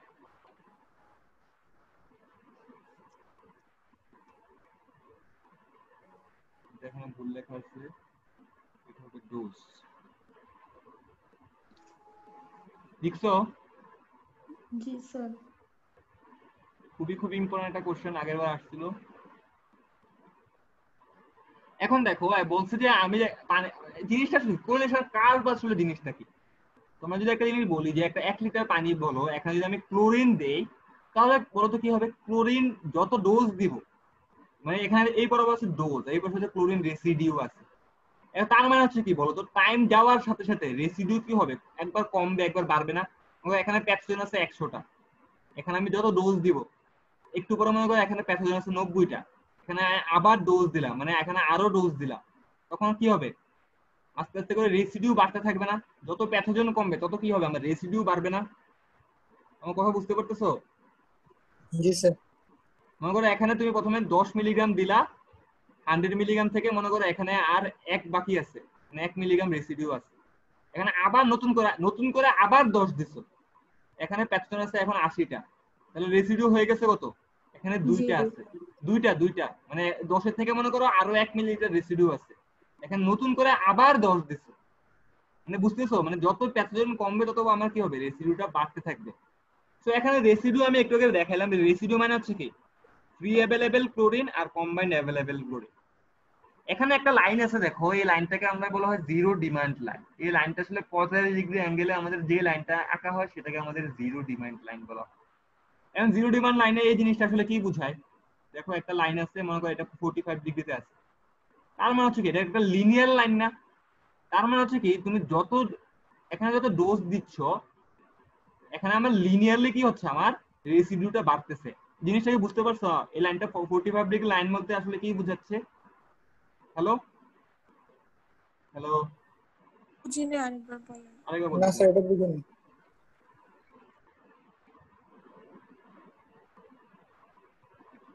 দেখো আমি যে লাইনটা আঁকলাম, ধরো এটা হচ্ছে 45 ডিগ্রিতে একটা লাইন আঁকলাম, ঠিক আছে? এটা 45 ডিগ্রি। তো নরমালি দেখো আমরা যখন একটা লাইন আঁকতাম y ইকুয়াল mx, আমরা তো পড়ে আসছে এগুলো, y ইকুয়াল mx, একটা লিনিয়ার লাইন, m তো হচ্ছে ঢাল, এখানে ঢাল কত? 45 ডিগ্রি, তার মানে জিনিসটা হচ্ছে লিনিয়ার। 45 ডিগ্রি মানে হচ্ছে কি tan 45 মানে হচ্ছে কি, মানে tan 45 মানে কি 1 না? জি স্যার। তার মানে হচ্ছে কি তোমার যদি মনে করো যে আমি ডোজ যদি 1 দেই তাহলে আমার রেসিডিউ কত হবে? 1। জি স্যার। ডোজ যদি আমি 2 দেই তাহলে আমার রেসিডিউ কত হবে? 2 হবে। 2 হবে। তো এখানে জিরো ডিমান্ড লাইন কখন হবে? জিরো ডিমান্ড লাইন বলতে দেখো, আমি যত ডোজে দিচ্ছি আমার রেসিডিউ ততই হচ্ছে। আমি 1 মিলিলিটার পানিতে মিশাইলে আমার রেসিডিউ শো করতেছে কত? 1। এই জিনিসটাতে আসলে আমি কি বুঝতে পারি? কেউ একজন বলতে পারবে এই জিনিসটাতে আসলে কি বোঝায়? জিরো ডিমান্ড লাইন দিয়ে আসলে কি বোঝাচ্ছে? পানিতে প্যাথোজেন কতটুকু আছে? আচ্ছা নাই। হ্যাঁ, পানিতে কোনো প্রকার প্যাথোজেন নাই। সবাইকে বুঝতে পারছো? জিরো রেসিডিউ জি কখন স্যার। হয়? আমি রেসিডিউ কখন হবে? মনে করো যে আমি যেটা তোমাদের বললাম তো, মানে প্যাথোজেন ধ্বংস করার পরে যতটুকু ক্লোরিন থাকবে। এখন যেই জিনিসটা হচ্ছে জিরো ডিমান্ড লাইন বলতে কি বোঝাচ্ছে? মনে করো জিরো ডিমান্ড লাইন কখন হবে?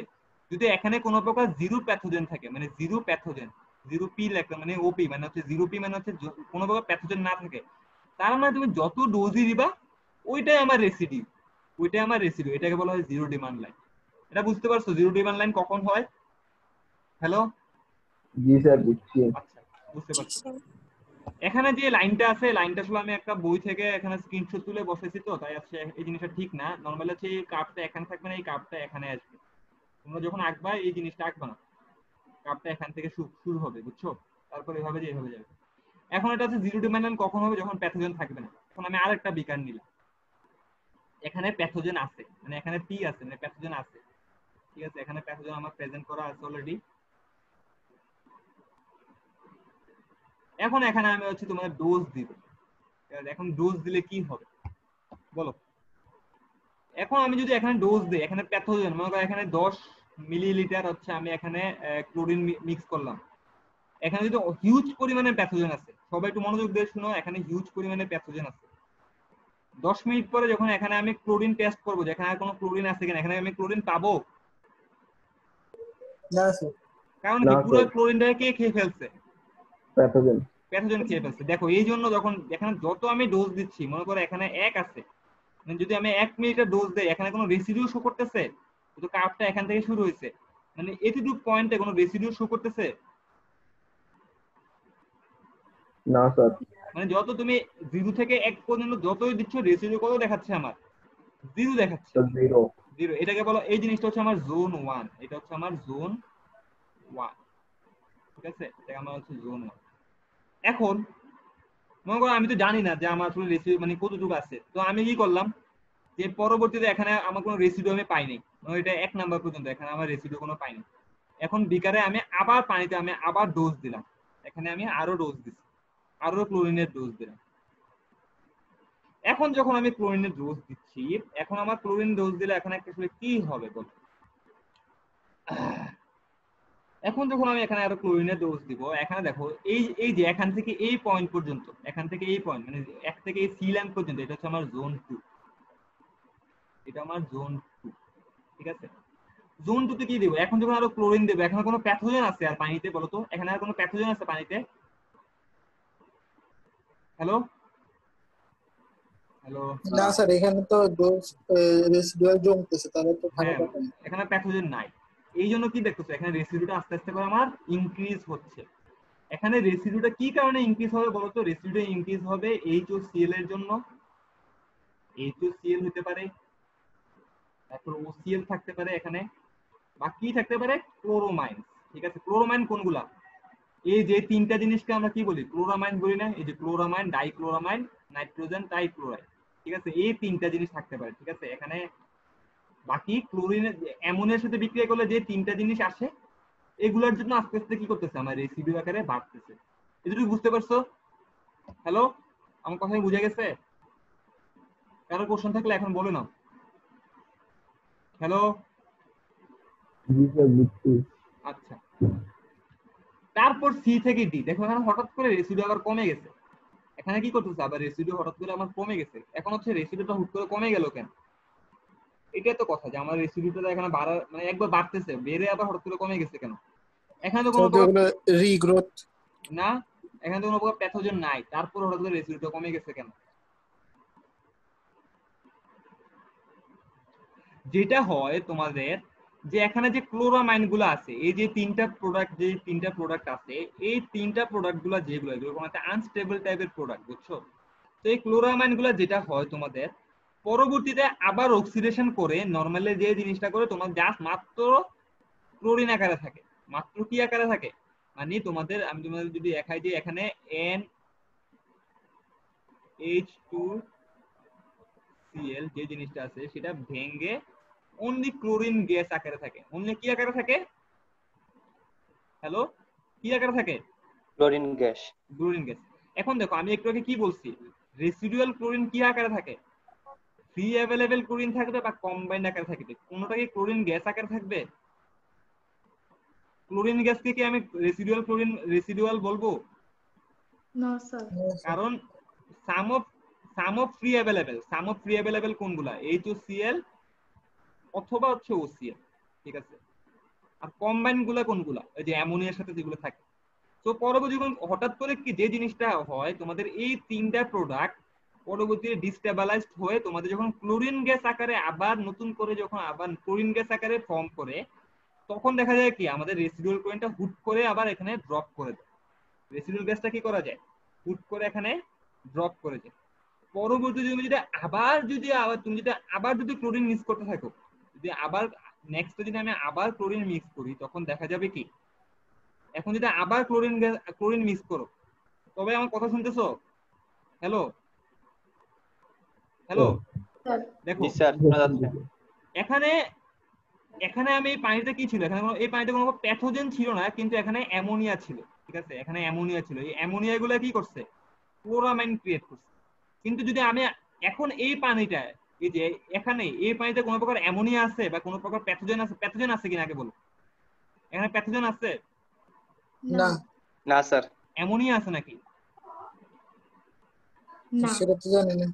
অ্যামোনিয়া ফ্রি নাই, কারণ ক্লোরাইনটা অ্যামোনিয়া গুলো তো কি করে গেছে, অ্যামোনিয়া গুলো তো আস্তে ক্লোরিন আস্তে করে গ্যাস করে। মানে ক্লোরিন আর অন্যান্য বাই প্রোডাক্টে ক্রিয়েট হয়ে গেছে। তো এখন যদি তুমি এখানে ক্লোরিন ইউজ করো, এখানে যদি আবার ক্লোরিন ইউজ করো, ক্লোরিন কি কোনো প্রকার তোমাদের কম্বাইন্ড অ্যাভেলেবেল ক্লোরিন শো করবে? আর না না, এখানে যত ক্লোরিন থাকবে সব হচ্ছে ফ্রি অ্যাভেলেবেল ক্লোরিন আকারে আস্তে আস্তে করে একদম জিরো ডিমান্ড কার্ভের মতো বাড়তে থাকবে। মানে এখান থেকে আবার এই লাইনটাকে আমরা বলবো জিরো ডিমান্ড কার্ভ। মানে এখানে অ্যামোনিয়াও না ক্লোরিনে এই লাইনটা প্রায় হচ্ছে 45 ডিগ্রিতে জিরো ডিমান্ড লাইনের মতো বাড়তে থাকবে। কোথায় বুঝা গেছে? স্যার এটাই কি ডিফারেন্ট জোন কি? ডিফারেন্ট জোন যে বললেন ও, স্যার? এটা জোন 1, এটা জোন 2, এটাকে এই যে এই লাইনটাকে এটা হচ্ছে জোন 3, এটা J3। স্যার ডেসক্রাইবটা করব কি করে? আমি যেটা মুখে মুখে বলছি এগুলাই বলে দিবা, যে প্রথমে এখানে কোনো প্রকার প্যাথোজেন নাই, বা এখানে বিকারে লেখে লেখে তুমি তোমার নিজের ভাষায় যেভাবে বুঝতে পারো আর কি। গদবাদা বাংলা লেখা লাগবে না, নিজের ভাষায় লিখে দিবা যে প্রথমে প্যাথোজেন ছিল না, যত প্যাথোজেন ছিল যতই ক্লোরিন দিছো প্যাথোজেনের কারণে হচ্ছে সবগুলো ডিসইনফেক্ট হয়ে গেছে আর কি, এই জন্য রেসিডিউ নাই। স্যার আমরা কি পরীক্ষা খাতা মনে করেন স্যার জোন 1 জোন 2 দেখাই দিয়ে হ্যাঁ, মানে আমার পয়েন্ট কথা আকারে হলো লিখে দিলে তো হয়ে গেছে। পয়েন্ট আকারে, মানে একটা দুইটা পয়েন্ট আকারে যদি তুমি আমার কথা মতো জাস্ট এই লাইনের জন্য কি লিখতে পারো, যে ক্লোরামাইন্স গুলা পরবর্তীতে আনস্টেবল ক্লোরিন গ্যাসে রূপান্তরিত হয়ে গেছে এবং বাই প্রোডাক্ট, এই জন্য হচ্ছে রেসিডিউ ড্রপ করে গেছে, জাস্ট এই লাইন লিখলে শেষ। আর এখানে কি লিখতে পারো, পানিতে অ্যামোনিয়াও নাই। লাইনটা আবার বলবেন স্যার, জোন 2 এর লাইনটা? জোন 2 এর লাইন আর বলা লাগবে না, ভিডিওটা দেখে নিয়ে তাইলে দেখতে পারবো। আচ্ছা, এখানে হচ্ছে ক্লোরিনেশনের জন্য কিছু প্রবলেমও আছে আমাদের, এখানে আরো ম্যাথ আছে একটা বিশাল বড়, ওজন নোশন করাইতে হবে। প্রবলেম স্যার উইথ 50 মিনিট শেষ। হ্যাঁ, বড় তো এগুলো। আমরা তো আরেকটা ক্লাস দিলে তো ভালো হয় স্যার এটা। আমাকে 2 সপ্তাহের মধ্যে ইয়া করা লাগবে, তো আমাকে আবার তোমাদের এই ট্রান্সপোর্টটা করাতে হবে। আমি চাচ্ছি নেক্সট উইকে ট্রান্সপোর্ট করাতে। কিন্তু কারণ স্যার 1 ঘন্টা পরে তো আর মনোযোগ থাকবে না স্যার। 1 ঘন্টা পরে মনোযোগ দেওয়ার মতো টপিকও মনোযোগটা নাই, ধরে রাখা যায়। ওটা পরে টপিক স্যার নাই। ম্যাথটা করতে হবে না স্যার? ম্যাথ এটা কিছু না, এক লাইনের ম্যাথ। আর তোমাদের নরমালি আমরা ক্লাস করতে, তোমাদের তো আগে যতটুকু আমি জয়েন করার আগে জানতাম না তোমাদের একটা ক্লাস 3 ঘন্টা হতো, একটা না 3 ঘন্টা হতো না? মনে করো যে যেদিন যে ক্লাস হতো ওটা একদিনে 3 ঘন্টা হতো, এরকম ছিল না? পরবর্তীতে মানে ভেঙে দিচ্ছে। না স্যার, ল্যাবে না না স্যার, এমন 3 ঘন্টা স্যার হতো। কোনো ক্লাস হয় না। তাহলে তোমরা পাও না, 3 ঘন্টা তোমাদের ছাড়া সিনিয়ররা পাইছে, তোমাদের সিনিয়ররা পাইছে, আমি যদি আমরা 3 ঘন্টা স্যার জীবনও পাই নাই স্যার ক্লাস। মানে তোমরা পাও না, তোমাদের সিনিয়ররা পাইছে। আগে যেটা ছিল নাকি আমি শুনছি যে তোমাদের যদি মনে করো আজকে এনভায়রনমেন্ট ক্লাস হবে বুধবার, মানে বুধবার এনভায়রনমেন্টের ক্লাস হয়ে তোমাদের 3 ঘন্টা হবে। এখন তো দেখা যায় তোমাদের সপ্তাহে 3টা ক্লাস হয় 1 ঘন্টা করে। না, আমরা ওইভাবে করে আসছি। আমাদের মনে করো একদিন ওয়েস্ট ওয়াটার বা এটা যেটা ছিল ওয়াটারের ক্লাস হবে, মানে ওয়াটারের ক্লাস টানা একটা না 3 ঘন্টা। স্যার তাইলে তো ওই দিন সারাদিনে স্যার একটা ক্লাস হতো না। না না, একদিন আমরা 3টা ক্লাস থাকতো মিনিমাম, মানে 3টা 3 ঘন্টা করে ক্লাস, বা 2টা ক্লাস 3 ঘন্টা 3 ঘন্টা করে ক্লাস থাকতো। আর ভার্সিটি খোলা থাকলে তো স্যার আমরা 45 মিনিট করে ক্লাস করি, তাহলে এখানে স্যার 1 ঘন্টার উপরে করতেছি অনলাইনে। অনলাইনে তো বোঝানো টাফ না, আমাকে একটা কথা কতবার বলা লাগতেছে। এখন তো তোমার অনেক মানে ইয়ে আছে, কি বলবো স্যার যে স্যার টাইমের সাথে সাথে স্যার মনোযোগটা স্যার থাকে না স্যার, সমস্যা হয়ে গেছে এটা। এখন ক্লাসের তোমাদের দিকে স্যার একটু মানে সবারই স্যার বিরক্ত লাগে ওটা স্যার। আমি নিজের মাস্টার্সের ক্লাস করতেছি, আমাদের ক্লাস 3 ঘন্টায় হয়। আমার শুক্রবারে সময় সকাল 8টা থেকে 1টা পর্যন্ত ক্লাস হয়, 2 ঘন্টা বা 3 ঘন্টা ক্লাস হয় আর কি, তো আমি তো করি। এখন দেখো যে আমাদের পিএইচ এর কারণ হচ্ছে কি আমাদের প্রবলেম হয়। পিএইচ কি প্রবলেম হতে পারে একটু বলো তো? পিএইচ বেশি থাকলে ভালো না কম থাকলে ভালো? বলো। Hello hello. জি স্যার। স্যার একটু স্যার কম থাকলে ভালো পিএইচ না স্যার। স্যার? হ্যাঁ, কারণ হচ্ছে আমি কি একটু আগে তোমাদের দেখাইছিলাম যে HOCl হচ্ছে কি স্ট্রং ডিসইনফেক্ট। স্ট্রং ডিসইনফেক্ট কখন থাকবে? যখন আমার পিএইচ কম থাকবে। তো পিএইচ যদি আমাদের হঠাৎ করে পানিতে বেশি থাকে তাহলে আমার জন্য আসলে ওই পানিতে ক্লোরিন ইউজ করে খারাপ। তারপর হচ্ছে আমাদের অনেক টাইপের হতে পারে, তবে ক্রাইপোটোস্পোরিডিয়াম এই টাইপের ব্যাকটেরিয়া বা তোমাদের জিরাডিয়া বা লামলিয়া প্রোটোজোয়ার জন্য হচ্ছে ক্লোরিনেশনটা আমাদের ভালো না। তারপর হচ্ছে NOM নন অর্গানিক ম্যাটারের সাথে সেটা রিয়েক্ট করে, মানে যেগুলো অর্গানিক ম্যাটার না সেটার সাথে ক্লোরিন রিয়েক্ট করার ফলে তোমাদের হচ্ছে THMS এটা যেগুলো তোমাদের এটা হচ্ছে তারা DBPS হচ্ছে তোমাদের হচ্ছে ডিজায়ারেবল বাই প্রোডাক্ট, আর THMS হচ্ছে ধরো দেখি এখানে লেখা আছে এটা হচ্ছে ট্রাইহ্যালোমিথেন। ঠিক আছে, ট্রাইহ্যালোমিথেন বা ডিসইনফেক্ট বাই প্রোডাক্ট। কোথায় গেলাম? এই যে তোমাদের ট্রাইহ্যালোমিথেন বা ডিসইনফেক্ট বাই প্রোডাক্ট ক্রিয়েট করতে পারে। এবং সবচেয়ে বড় প্রবলেম যেটা ডিসইনফেক্ট বাই প্রোডাক্ট গুলো হচ্ছে পানি থেকে দূর করা খুবই ডিফিকাল্ট। ডিসইনফেক্ট বাই প্রোডাক্ট গুলো পানি থেকে দূর করা হচ্ছে খুবই ডিফিকাল্ট। ঠিক আছে, এই একটা কারণে হচ্ছে আমাদের ডিসইনফেকশন সবচেয়ে দেরিতে করা হয়। এবং ডিসইনফেক্ট বাই প্রোডাক্ট কখন ক্রিয়েট হয়? যদি আমাদের নন অর্গানিক ম্যাটার থাকে।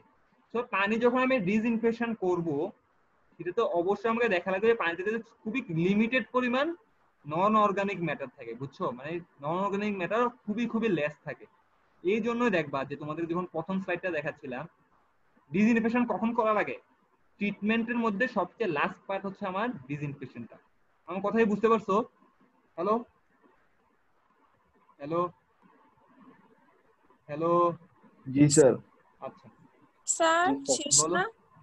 আর হ্যাঁ, কতক্ষণ স্যার? আরো আধা ঘন্টা। ও হ্যাজার্ড হ্যান্ডলিং ক্লোরিন গ্যাস, মনে করো যে ক্লোরিন গ্যাসের হচ্ছে তোমাদের স্পেশাল রিকোয়ারমেন্ট থাকে। তারপর হচ্ছে ক্লোরিন সাইড কোনো হাইড্রোজ ক্লোরিন থাকলে টেস্ট বা অডরের প্রবলেম হতে পারে। দেখাইছি যে টেস্ট অডর কিসের কারণে হয় আর কি। তারপর হচ্ছে এখন আমরা পড়বো ওজোন নিয়ে আর কি। ওজোনের জন্য যেটা বলছে, ওজোন হচ্ছে কেমিক্যালি আনস্টেবল।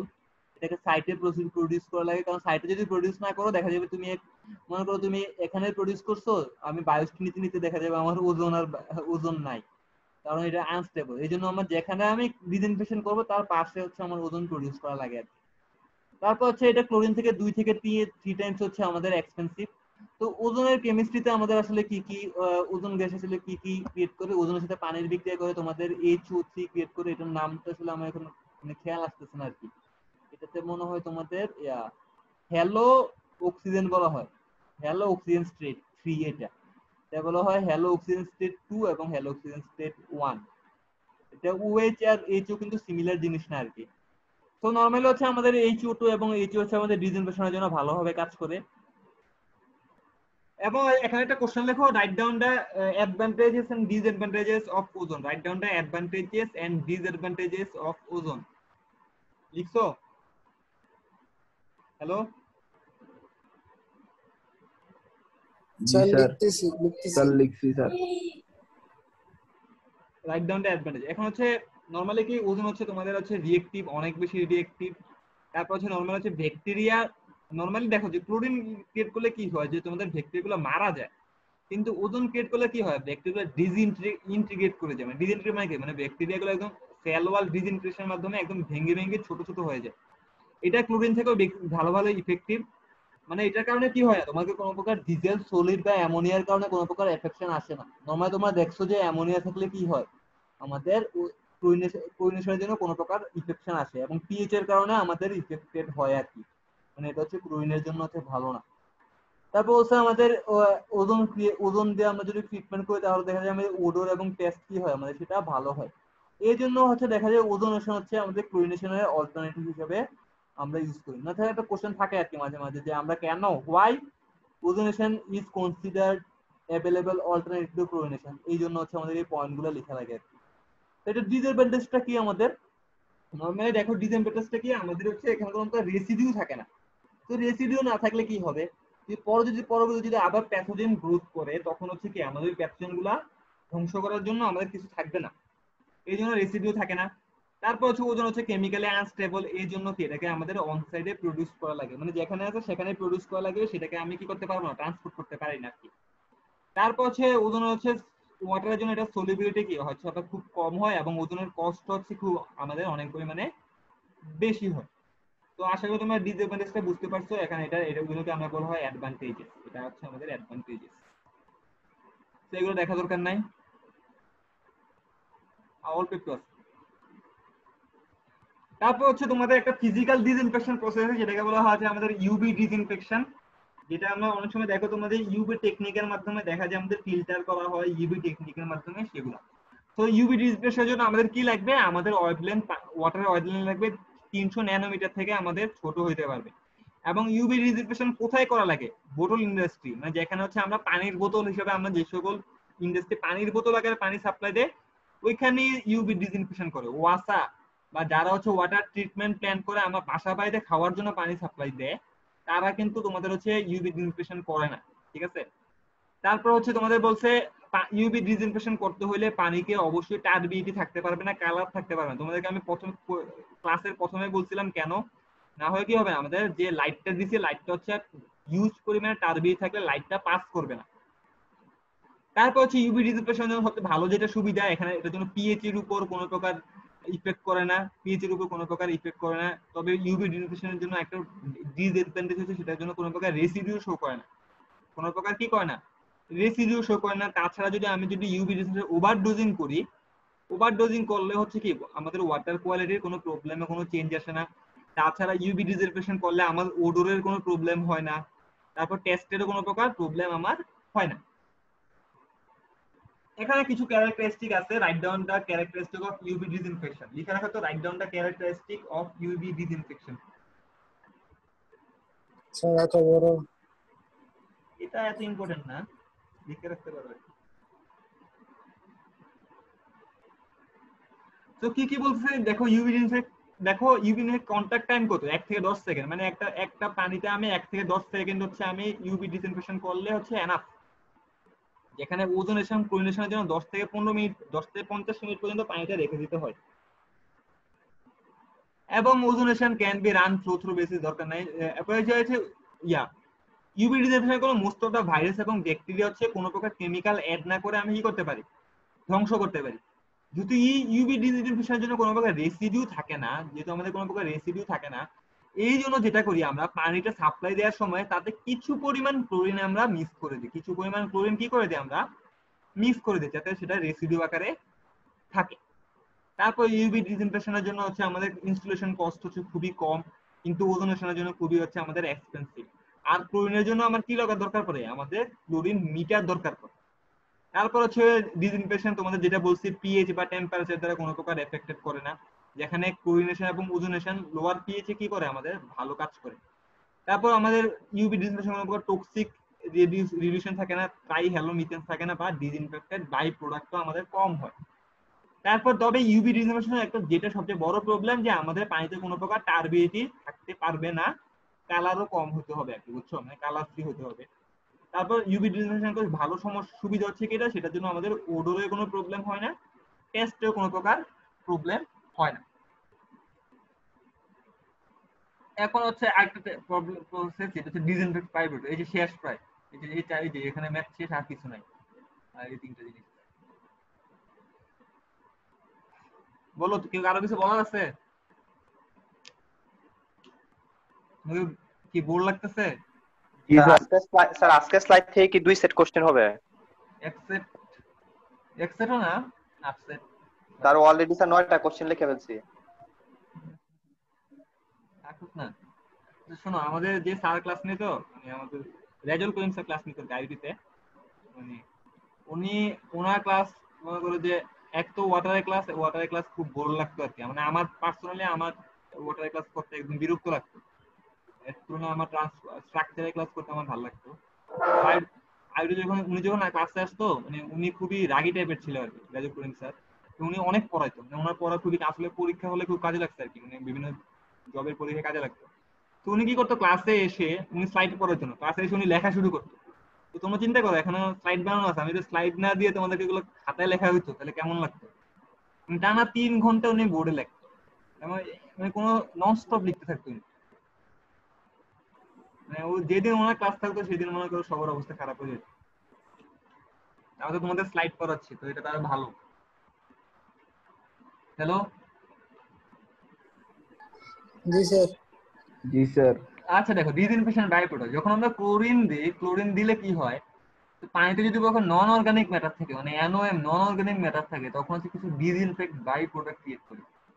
কিছু বাই প্রোডাক্ট থাকে যেগুলো হচ্ছে, কিছু জিনিস হচ্ছে আমাদের হেলথের জন্য যে বাই প্রোডাক্ট গুলো হবে, যেগুলো হেলথের জন্য খারাপ, আবার হেলথের জন্য খারাপ নাও হতে পারে।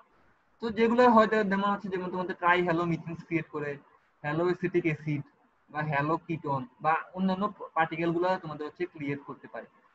নরমালি অর্গানিক মেটেরিয়াল থাকে, যেটা হচ্ছে নন অর্গানিক মেটেরিয়াল। যদি অর্গানিক মেটেরিয়াল কারণে যে সকল by product, organic OM organic material যে সকল বাই প্রোডাক্ট হয়, যেগুলো হচ্ছে এলডিহাইড হয়, কিটোন হতে পারে, বা বায়োডিগ্রেডেবল অর্গানিক কার্বন, এই টাইপের জিনিসগুলো আমাদের ক্রিয়েট করতে পারে।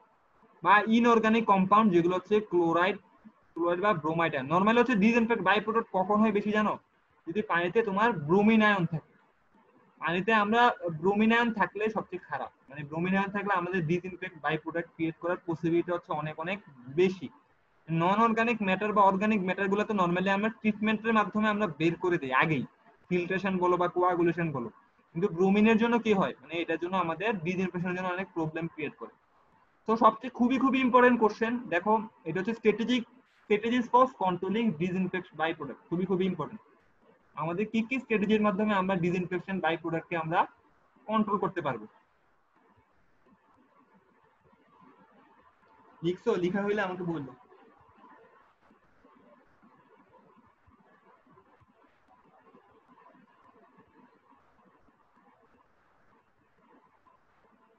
হ্যালো, ঘুমাই গেছো সবাই? স্যার একটু না স্যার, লিখতেছি। স্যার আজকে নসীন ক্লাসটা করতে পারে না, ওর এখানে কারেন্ট নেই। আচ্ছা ঠিক আছে, একটা জিনিস দেখো, আমি এখানে তোমাদের স্লাইডে কয় রকমের টপিক পড়াইছি। একটা করেছি ক্লোরিনেশন, একটা করেছি ওজোনেশন, তারপর পড়াইলাম ইউভি, এখন একটা ডিসইনফেকশন। চারটা টপিক পড়াইছি, পরীক্ষায় গেলে চারটা টপিক থেকে কোশ্চেন আসবে। যদি একটা টপিক থেকে একটা বা দুইটা কোশ্চেন দেয়, তার মানে ওই দুইটা কোশ্চেনই বেশি ইম্পর্টেন্ট। যেমন ওজোনেশনের টপিক, ক্লোরিনেশনের অনেকগুলো কোশ্চেন পড়াইছি, কিন্তু ওখান থেকে মানে আসার পার্সেন্টেজ হয়তো বা দেখা যাবে যে তোমার ওইভাবে আসবে না। কিন্তু যেই টপিক কম ওখান থেকে বেশি পড়ে, ওখান থেকে বেশি আসবে। তো মিস দিবা না, এরকম করে না যে কেউ অনেক সময় যেটা কেউ অনেকে ওজোনেশন করে আইসা পড়ে যে না বাকিগুলো পড়বো না। এখানে তো ডিজাইন পে মানে প্রত্যেকটা টপিক থেকে টাচ করা হবে কোশ্চেন, যদি তোমাদের পরীক্ষা যদি অনলাইনে না হয় আর কি। হ্যালো, স্যার মেসেজ আসছে স্যার সবার কাছে, স্যার অনলাইনে নাকি এক্সাম হবে। কখন আসছে?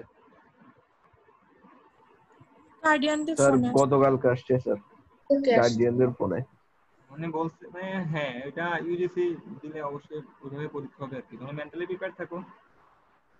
স্যার কোন মাসে হতে পারে, সেপ্টেম্বরে নাকি অক্টোবরে? জানাই না, তোমাদের জানাই দেওয়া হলো ডিপার্টমেন্ট থেকে বা তোমাদের। কিভাবে স্যার হবে? স্যার এক্সাম হলে সিলেবাস একটু কমাই দিয়েন স্যার। কেন? একটু একটু স্যার যে টাকায় দিয়েন স্যার স্যার। যে পরিমাণ এত বড় কোশ্চেন সিলেবাস যে স্যার, পরিমাণ অনলাইনে টপিক স্যার স্যার, কেমনে পরীক্ষা দেখাই হবে। ইম্পসিবল।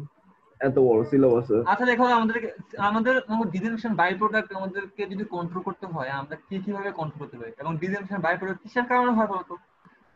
বেশিরভাবে হয় হচ্ছে নন অর্গানিক ম্যাটেরিয়ালের জন্য। ঠিক আছে, নন অর্গানিক ম্যাটেরিয়ালের জন্য। তো এই জন্য কি করতে পারি, যে আমি নন অর্গানিক কনসেন্ট্রেশন আগেই কমায় নিব কোয়াগুলেশন, ফ্যাটিলিং বা ফিল্ট্রেশন বা অক্সিডেশনের মাধ্যমে। এই জন্য দেখছো যে ডিসইনফেকশন কখন হয়, বাই প্রোডাক্টটা কখন হয়, ডিসইনফেকশন টেকনিকের পরে, মানে ডিসইনফেকশন প্রসেসের পরে হয়। এবং কিসের কারণে হয়? নন অর্গানিক ম্যাটারের মাধ্যমে হয়। তাই নন অর্গানিক ম্যাটার আমি আগেই কোয়াগুলেশন, ফ্লোকুলেশন, সেটলিং বা ফিল্ট্রেশনের মাধ্যমে এটা কমায় নিয়ে নিব। তারপর বলছে using sorption on granulated activated carbon. Granulated activated carbon কি জানো? চারকোল চিনো? চারকোল, কয়লা, ছোট ছোট কয়লা থাকে, এগুলোকে বলা হয় গ্রানুলেটেড অ্যাক্টিভেটেড কার্বন। এটা একটা ভালো কাজ কি, সেটা হচ্ছে ডিজলভ অর্গানিক কন্টেন্ট থাকলে সেগুলোকে সে রিমুভ করতে পারে। দেখো একটু দেখাইলাম, নন অর্গানিক ম্যাটার কিসের কারণে হতে পারে? অর্গানিক বাই প্রোডাক্টের কারণে হতে পারে, নন অর্গানিক ম্যাটারের কারণেও তোমাদের হতে পারে। তো এই জন্য একটা বলছি নন অর্গানিক ম্যাটার কিভাবে কমাবো আমি, কোয়াগুলেশন, সেটেলিং বা ফিল্ট্রেশনের মাধ্যমে। আর অর্গানিক ম্যাটার কিভাবে কমাবো আমি, গ্রানুলেটেড অ্যাক্টিভেটেড কার্বনের মাধ্যমে, যেটা সবশন টেকনিক। সবশন মানে হচ্ছে কি জানো, মানে হচ্ছে তোমার হচ্ছে সবশন বলতে যেটা বুঝি হচ্ছে তোমার হচ্ছে ইয়ে করে নেয় আর কি, চুষে নেওয়া আর কি। মানে হচ্ছে যে দেখো না যে তুলার মধ্যে পানি দিলে সেটা পুরোটা নিয়ে নেয়, সেটাকে বলে সবশন টেকনিক। এবং গ্রানুলেটেড অ্যাক্টিভেটেড কার্বন যেটা করে তোমার ডিজল অর্গানিক কন্টেন্টকে সে নিয়ে নেয়। তারপর বলছে degeneration step letter in the treatment, মানে হচ্ছে তোমাদের ডিজেনারেশন ট্রিটমেন্টের সাথে সবচেয়ে আমি লাস্টে করি। তারপর বলছে যে আমি রেসিডুয়াল ডিজেনারেশনের জন্য যদি আমি ক্লোরিনটা লিমিট করে দেই, মানে হচ্ছে প্রথমে আমি যেটা করতে পারি, আমি ওজোন দিয়ে আমি ট্রিটমেন্ট করতে পারি, অথবা আমি ইউভি দিয়ে আমি ট্রিটমেন্ট করব। তারপর রেসিডিউ হিসেবে একটু মাত্র ক্লোরিন ইউজ করে দিব, ঠিক আছে, একটু মাত্র আমি ক্লোরিন ইউজ করে দিব। মানে ক্লোরিনটা থাকবে শুধুমাত্র রেসিডিউয়াল আকারে। ক্লোরিনটা কি হিসেবে থাকবে, শুধুমাত্র রেসিডিউয়াল আকারে। এবং হচ্ছে আমাদের পানিতে যদি কোনো প্রকার ব্রোমাইড আয়ন না থাকে। তো এখানে আমি 4টা পয়েন্ট পড়েছি। 4টা পয়েন্ট কি কি? একটা হচ্ছে আমার নন অর্গানিক ম্যাটারকে আমি কোয়াগুলেশন, সেটেলিং এর মাধ্যমে শেষ করব। অর্গানিককে আমি গ্রানুলেটেড অ্যাক্টিভেটেড কার্বনের মাধ্যমে শেষ করব। ব্রোমাইড আয়ন রাখবো না। এবং আমি যখন একটা পানিকে ডিসইনফেকশন করব, সবচেয়ে বেস্ট আইডিয়া হচ্ছে প্রথমে আমি ওজোনেশনের মাধ্যমে ডিসইনফেকশন করব, এবং তারপর অল্প একটু ক্লোরিন আমি এখানে মিক্স করে দিয়ে দিব, যাতে রেসিডুয়াল আকারে থাকে আর কি।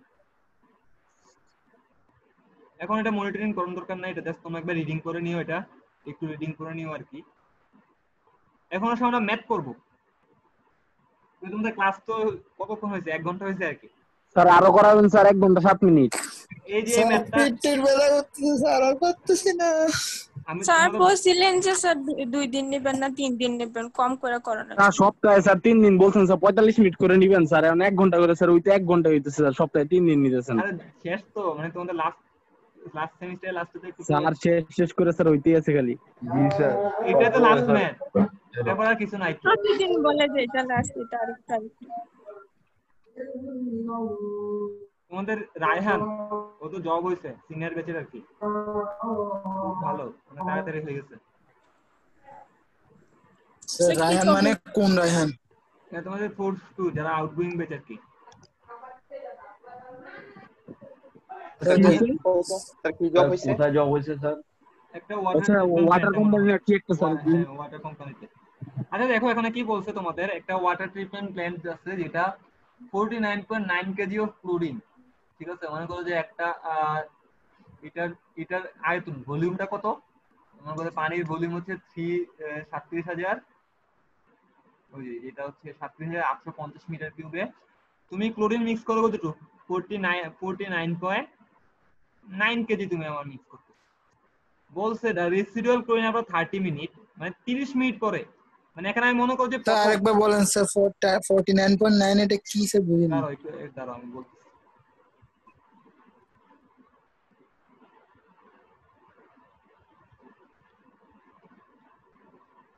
মনে করো যে তোমাকে 37,850 37,850 মিটার কিউব এতটুকু পানি হচ্ছে আমার কি করা লাগে, আমাকে ট্রিটমেন্ট করা লাগে। ট্রিটমেন্ট করার জন্য প্রতিদিন আমি কত কেজি ক্লোরিন মিক্স করি? এখানে কত কেজি ক্লোরিন মিক্স করি? 49.9 প্রায় 50 কেজির মতো আমি ক্লোরিন মিক্স করি। 49.9। কতটুকু পানি মিক্স করার জন্য? এতটুকু। মনে করো যে আমার আজকে এখন হচ্ছে সকালবেলা আমি পানিতে 49.9 কেজি মিক্স করছি, ঠিক আছে। কতটুকুর জন্য? 37.850 মিটার কিউব পার ডে, ঠিক আছে। তারপরে যখন আমি পানি যখন সাপ্লাই দিব, তার 30 মিনিট পরে আমি দেখলাম যে পানিতে আসলে রেসিডিউ কত আছে। কারণ আমি অবশ্যই পানিতে রেসিডিউ থাকতে হবে। ক্লোরিনের জন্য রেসিডিউ আমি কত বলছিলাম? 0.02, মানে 0.2 মিলিগ্রাম পার লিটার। এটা রেসিডিউ থাকা লাগবে মিনিমাম, এটা হচ্ছে মিনিমাম থাকা লাগে। তো আমি দেখলাম পানিতে রেসিডিউ আছে 0.55 মিলিগ্রাম পার লিটার, ঠিক আছে। ভালো মতো দেখেন মিলিগ্রাম পার লিটারে আছে, মানে পার লিটারে তুমি এত মিলিগ্রাম পাইছো, যেটা হচ্ছে অবশ্যই আমার রেসিডিউ থেকে কি আছে, বেশি আছে। যদি আমি এখন আমাকে বলছে যে আমি ডিটারমাইন্ড আ ক্লোরিন ডোজ, মানে আমি আসলে 1 লিটারের জন্য আমি আসলে কতটুকু ক্লোরিন দিছি। দেখো আমি 37,850 মিটার কিউবের জন্য ক্লোরিন দিছি 50 কেজি, কিন্তু আমার ক্লোরিন ডোজ তো দেখাইতে হবে মিলিগ্রাম পার লিটার, মানে এক লিটারের জন্য আসলে আমি কতটুকু ক্লোরিন দিছি। এবং ক্লোরিন ডিমান্ড অফ ওয়াটার, মানে হচ্ছে ক্লোরিনের ডিমান্ডটা কত। এখন ডিমান্ড বলতে আসলে কি বোঝায়? মনে করো আমি তোমাদেরকে বলি যে আমার কাছে তুমি 1 লিটার পানি দিয়ে দিছো, এখন আমার পানি খাইতে হবে, আমার পিপাসা লাগছে, আমি সেখান থেকে 1/2 লিটার পানি খাইছি, তাহলে আমার ডিমান্ড কত? এই 1/2 লিটার, পানি আর রয়ে গেছে কত? 1/2 লিটার, তাহলে রেসিডিউ কত? 1/2 লিটার। Residue 1/2 litre demand. তো এটাই বলছে, সো ডিমান্ড কখন হবে, মানে এখানে প্যাথোজেন যেটা আছে প্যাথোজেনের ডিমান্ড কত। তো প্যাথোজেনের, তাহলে আমি এখানে ডিমান্ডটা কিভাবে বের করছি বলতো? আমি সাপ্লাই দিছি কত, আমাকে পানি সাপ্লাই দিছো তুমি কত লিটার? 1 লিটার। পানি আমাকে সাপ্লাই দিছো কয় লিটার? 1 লিটার। আমি খাইছি 1/2 লিটার, রেসিডিউ আছে, তাহলে আমার ডিমান্ড কত ছিল? তুমি এখানে বলেছো 1/2 লিটার। তো আমি যদি বলি যে আমাকে পানি দিছিল 1 লিটার, রেসিডিউ আছে 1/2 লিটার, তাহলে আমাকে সাপ্লাই থেকে আমি রেসিডিউ বাদ দিলে আমি পাচ্ছি কি? ডিমান্ড। ডিমান্ডটা পাচ্ছি। তো এখানে দেখো, এখানে সাপ্লাই আছে কত? 49.9 কেজি, ঠিক আছে, আর রেসিডিউ আছে 0.55 মিলিগ্রাম পার লিটার। দুটো কিন্তু দুই রকম জিনিস, একটা কেজি পার ডে কিন্তু এত মিটার কিউব। তো আমি এটা থেকে এটা মাইনাস করলে তো আমি কি পাবো, যে আমার আসলে তোমার ডিমান্ডটা পাবো। তো আমি এখন বের করি, আমি প্রথমে বের করবো হচ্ছে ক্লোরিন ডোজটা কত, ক্লোরিন ডোজটা কত, ঠিক আছে, ক্লোরিন ডি লিখে দিলাম, ক্লোরিন ডোজটা আসলে কত। এখন দেখো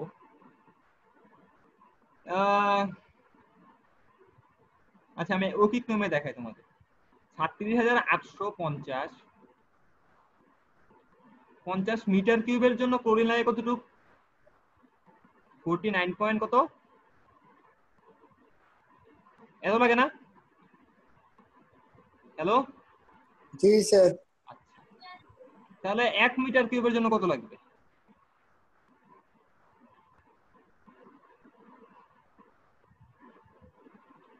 $49.9 কেজি ভাই হচ্ছে 37। এটা তো মানে 1 মিটার কিউবের জন্য যতটুকু লাগবে সেটা তো হচ্ছে আমার কি ক্লোরিন ডোজ, সেটা হচ্ছে আমার কি ক্লোরিন ডোজ।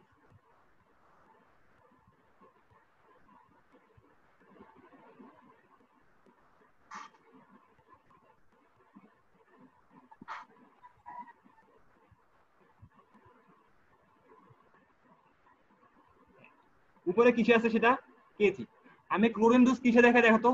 ডোজ কিসে দেখাতে হবে আমাকে? মিলিগ্রাম পার কিসে দেখাতে হবে? মিলিগ্রাম পার কিন্তু লিটার। এখানে আছে কেজিতে। তো আমি এটাকে গ্রামে কনভার্ট করতে হলে 49.9 কে কত দিয়ে ভাগ দেওয়া লাগবে, কত দিয়ে গুণ দেওয়া লাগবে? 1000 দিয়ে। আর নিচে আছে কত? 37,850 ভাগ দিলে কত আসে দেখো তো, অ্যানসারটা কত আসে?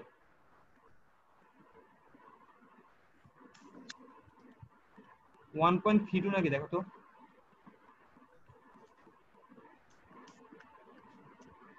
1.32 1.32 ইউনিটটা কি হবে? Gram per litre. লিটার না metre cube? Metre cube. Metre cube, ঠিক আছে। এখন আমরা কি জানি দেখো তো, আমরা কি জানি বলতো? 1 মিটার কিউব মানে কত লিটার? 1000 লিটার। 1000 লিটার। 1000 লিটার, এটা জানতো। এখন সিম্পল একটা জিনিস। আবার কি জানো আমি, যে 1000 মিলিগ্রামে কত গ্রাম? 1 গ্রাম। 1000 মিলিগ্রামে 1 গ্রাম। সো এটা থেকে ডাইরেক্ট লেখা যায় গ্রাম পার মিটার কিউবকে 1.32 milligram per litre. Milligram per litre লেখা যায়, ঠিক আছে। গ্রাম পার মিটার কিউবকে আমি ডাইরেক্ট এটা লিখতে পারি। উপরে 1000, নিচে 1000 ভাগ ভাগ চলে যায়। তো আমি ডিমান্ড বের করতে পারছি। ডিমান্ড কত? আচ্ছা, এই ক্লোরিন ডিমান্ড আমি সরি ক্লোরিন ডোজ বের করছি, ডিমান্ড না। আমি এটা ভুল বলছি তোমাদেরকে, এটা তোমরা ক্লোরিন ডোজ বের করছো। ও আচ্ছা স্যার। এখন আমরা বের করব ক্লোরিন ডিমান্ডটা কত। ডিমান্ড তো আমি একটু বললাম, ডিমান্ড কি হবে? আমি কতটুকু দিছি, কতটুকু, তাহলে আমি খাইছি কতটুকু, সেটা তো আমার আসলে ডিমান্ড। তাহলে ক্লোরিন ডিমান্ড সিডি দিয়ে লিখলাম, ডি এ ক্লোরিন ডিমান্ড কত হবে? Dose minus residue, dose minus কি রেসিডিউ। এখন ডোজ কত আছে আমার? 1.32। রেসিডিউ কত?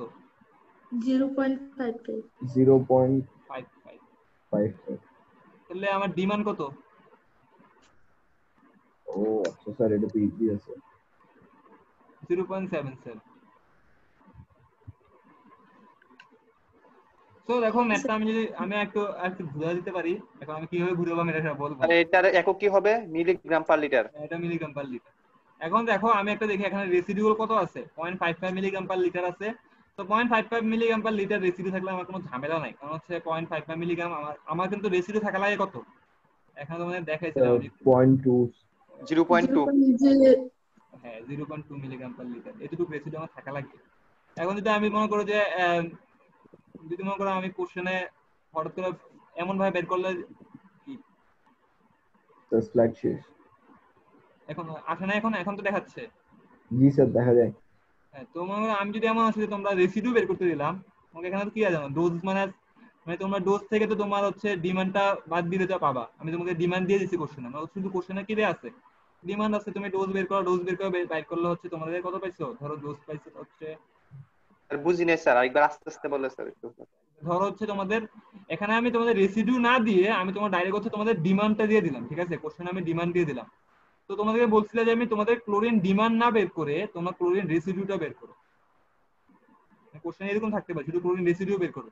তো তুমি ক্লোরিন রেসিডিউ বের করে বাইর করলে হচ্ছে 0.19, এবং আমি বলো make a comment on residue and make a comment on residue. তো কমেন্ট কি হবে তোমরা নিজেরা ভেবে নিবে আর কি, ঠিক আছে। এটা স্যার ঠিক হবে না স্যার। হ্যাঁ তো আমার কি করা লাগবে? একটু কম।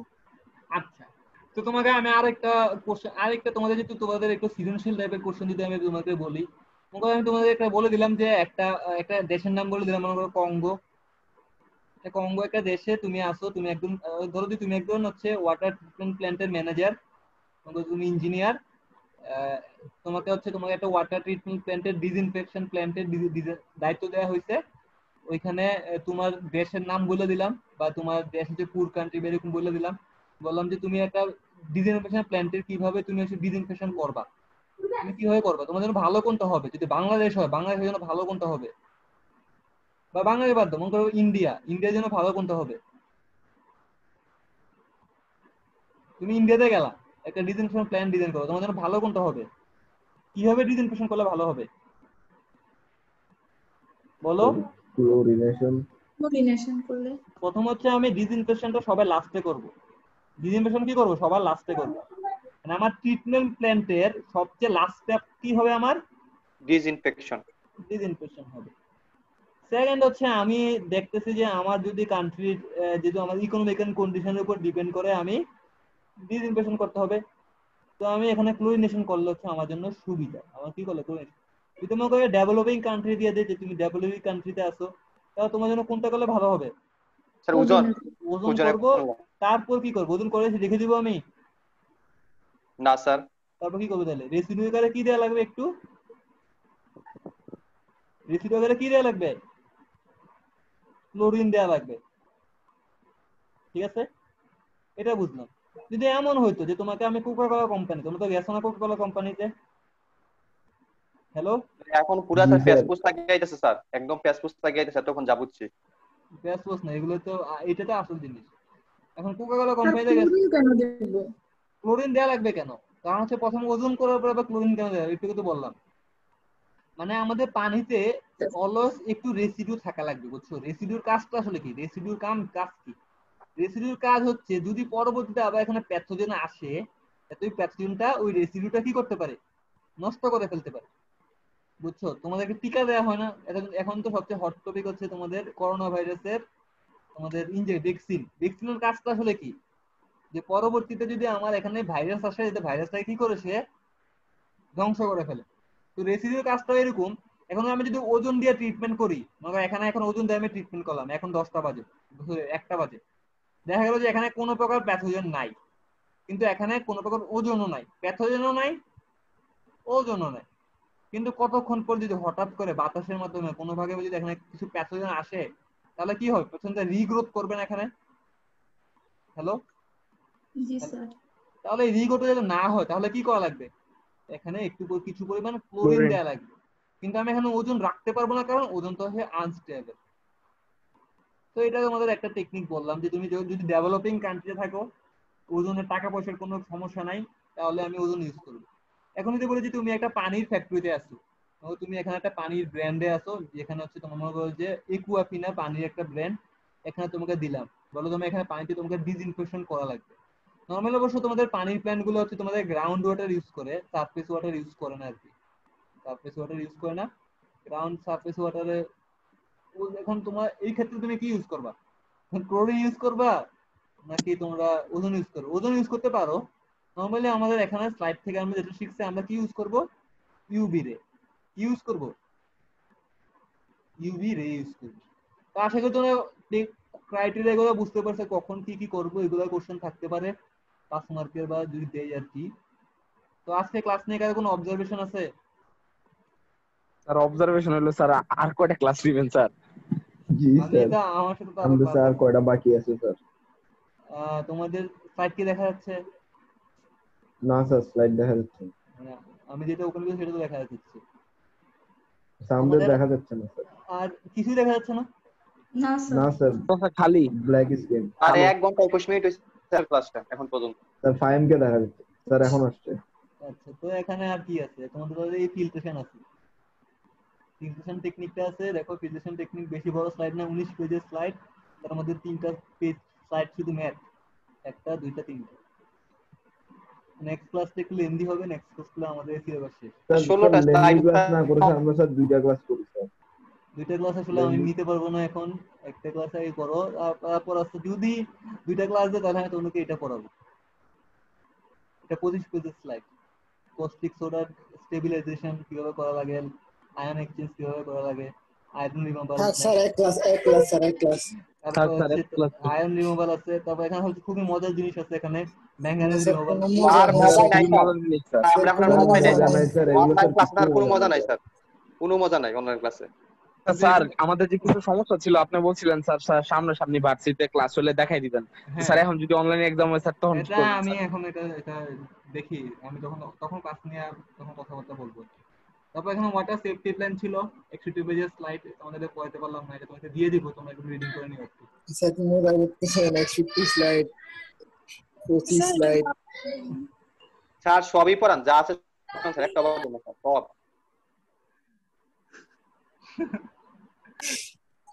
শেষ। আচ্ছা ঠিক আছে, তোমরা ভালো থাকো। জি স্যার।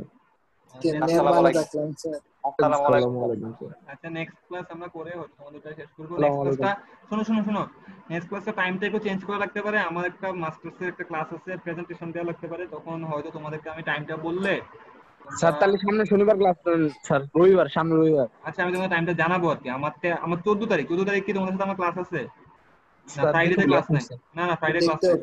সমস্যা হবে না, আমি তোমাদের বৃহস্পতিবারে ক্লাস নিব। আচ্ছা ঠিক আছে, ভালো থাকো। স্যার আসসালামু সমস্যা আলাইকুম। নেই স্যার, রবিবার নেন স্যার। না আমরা বৃহস্পতিবারে ক্লাস করবো, রাখি।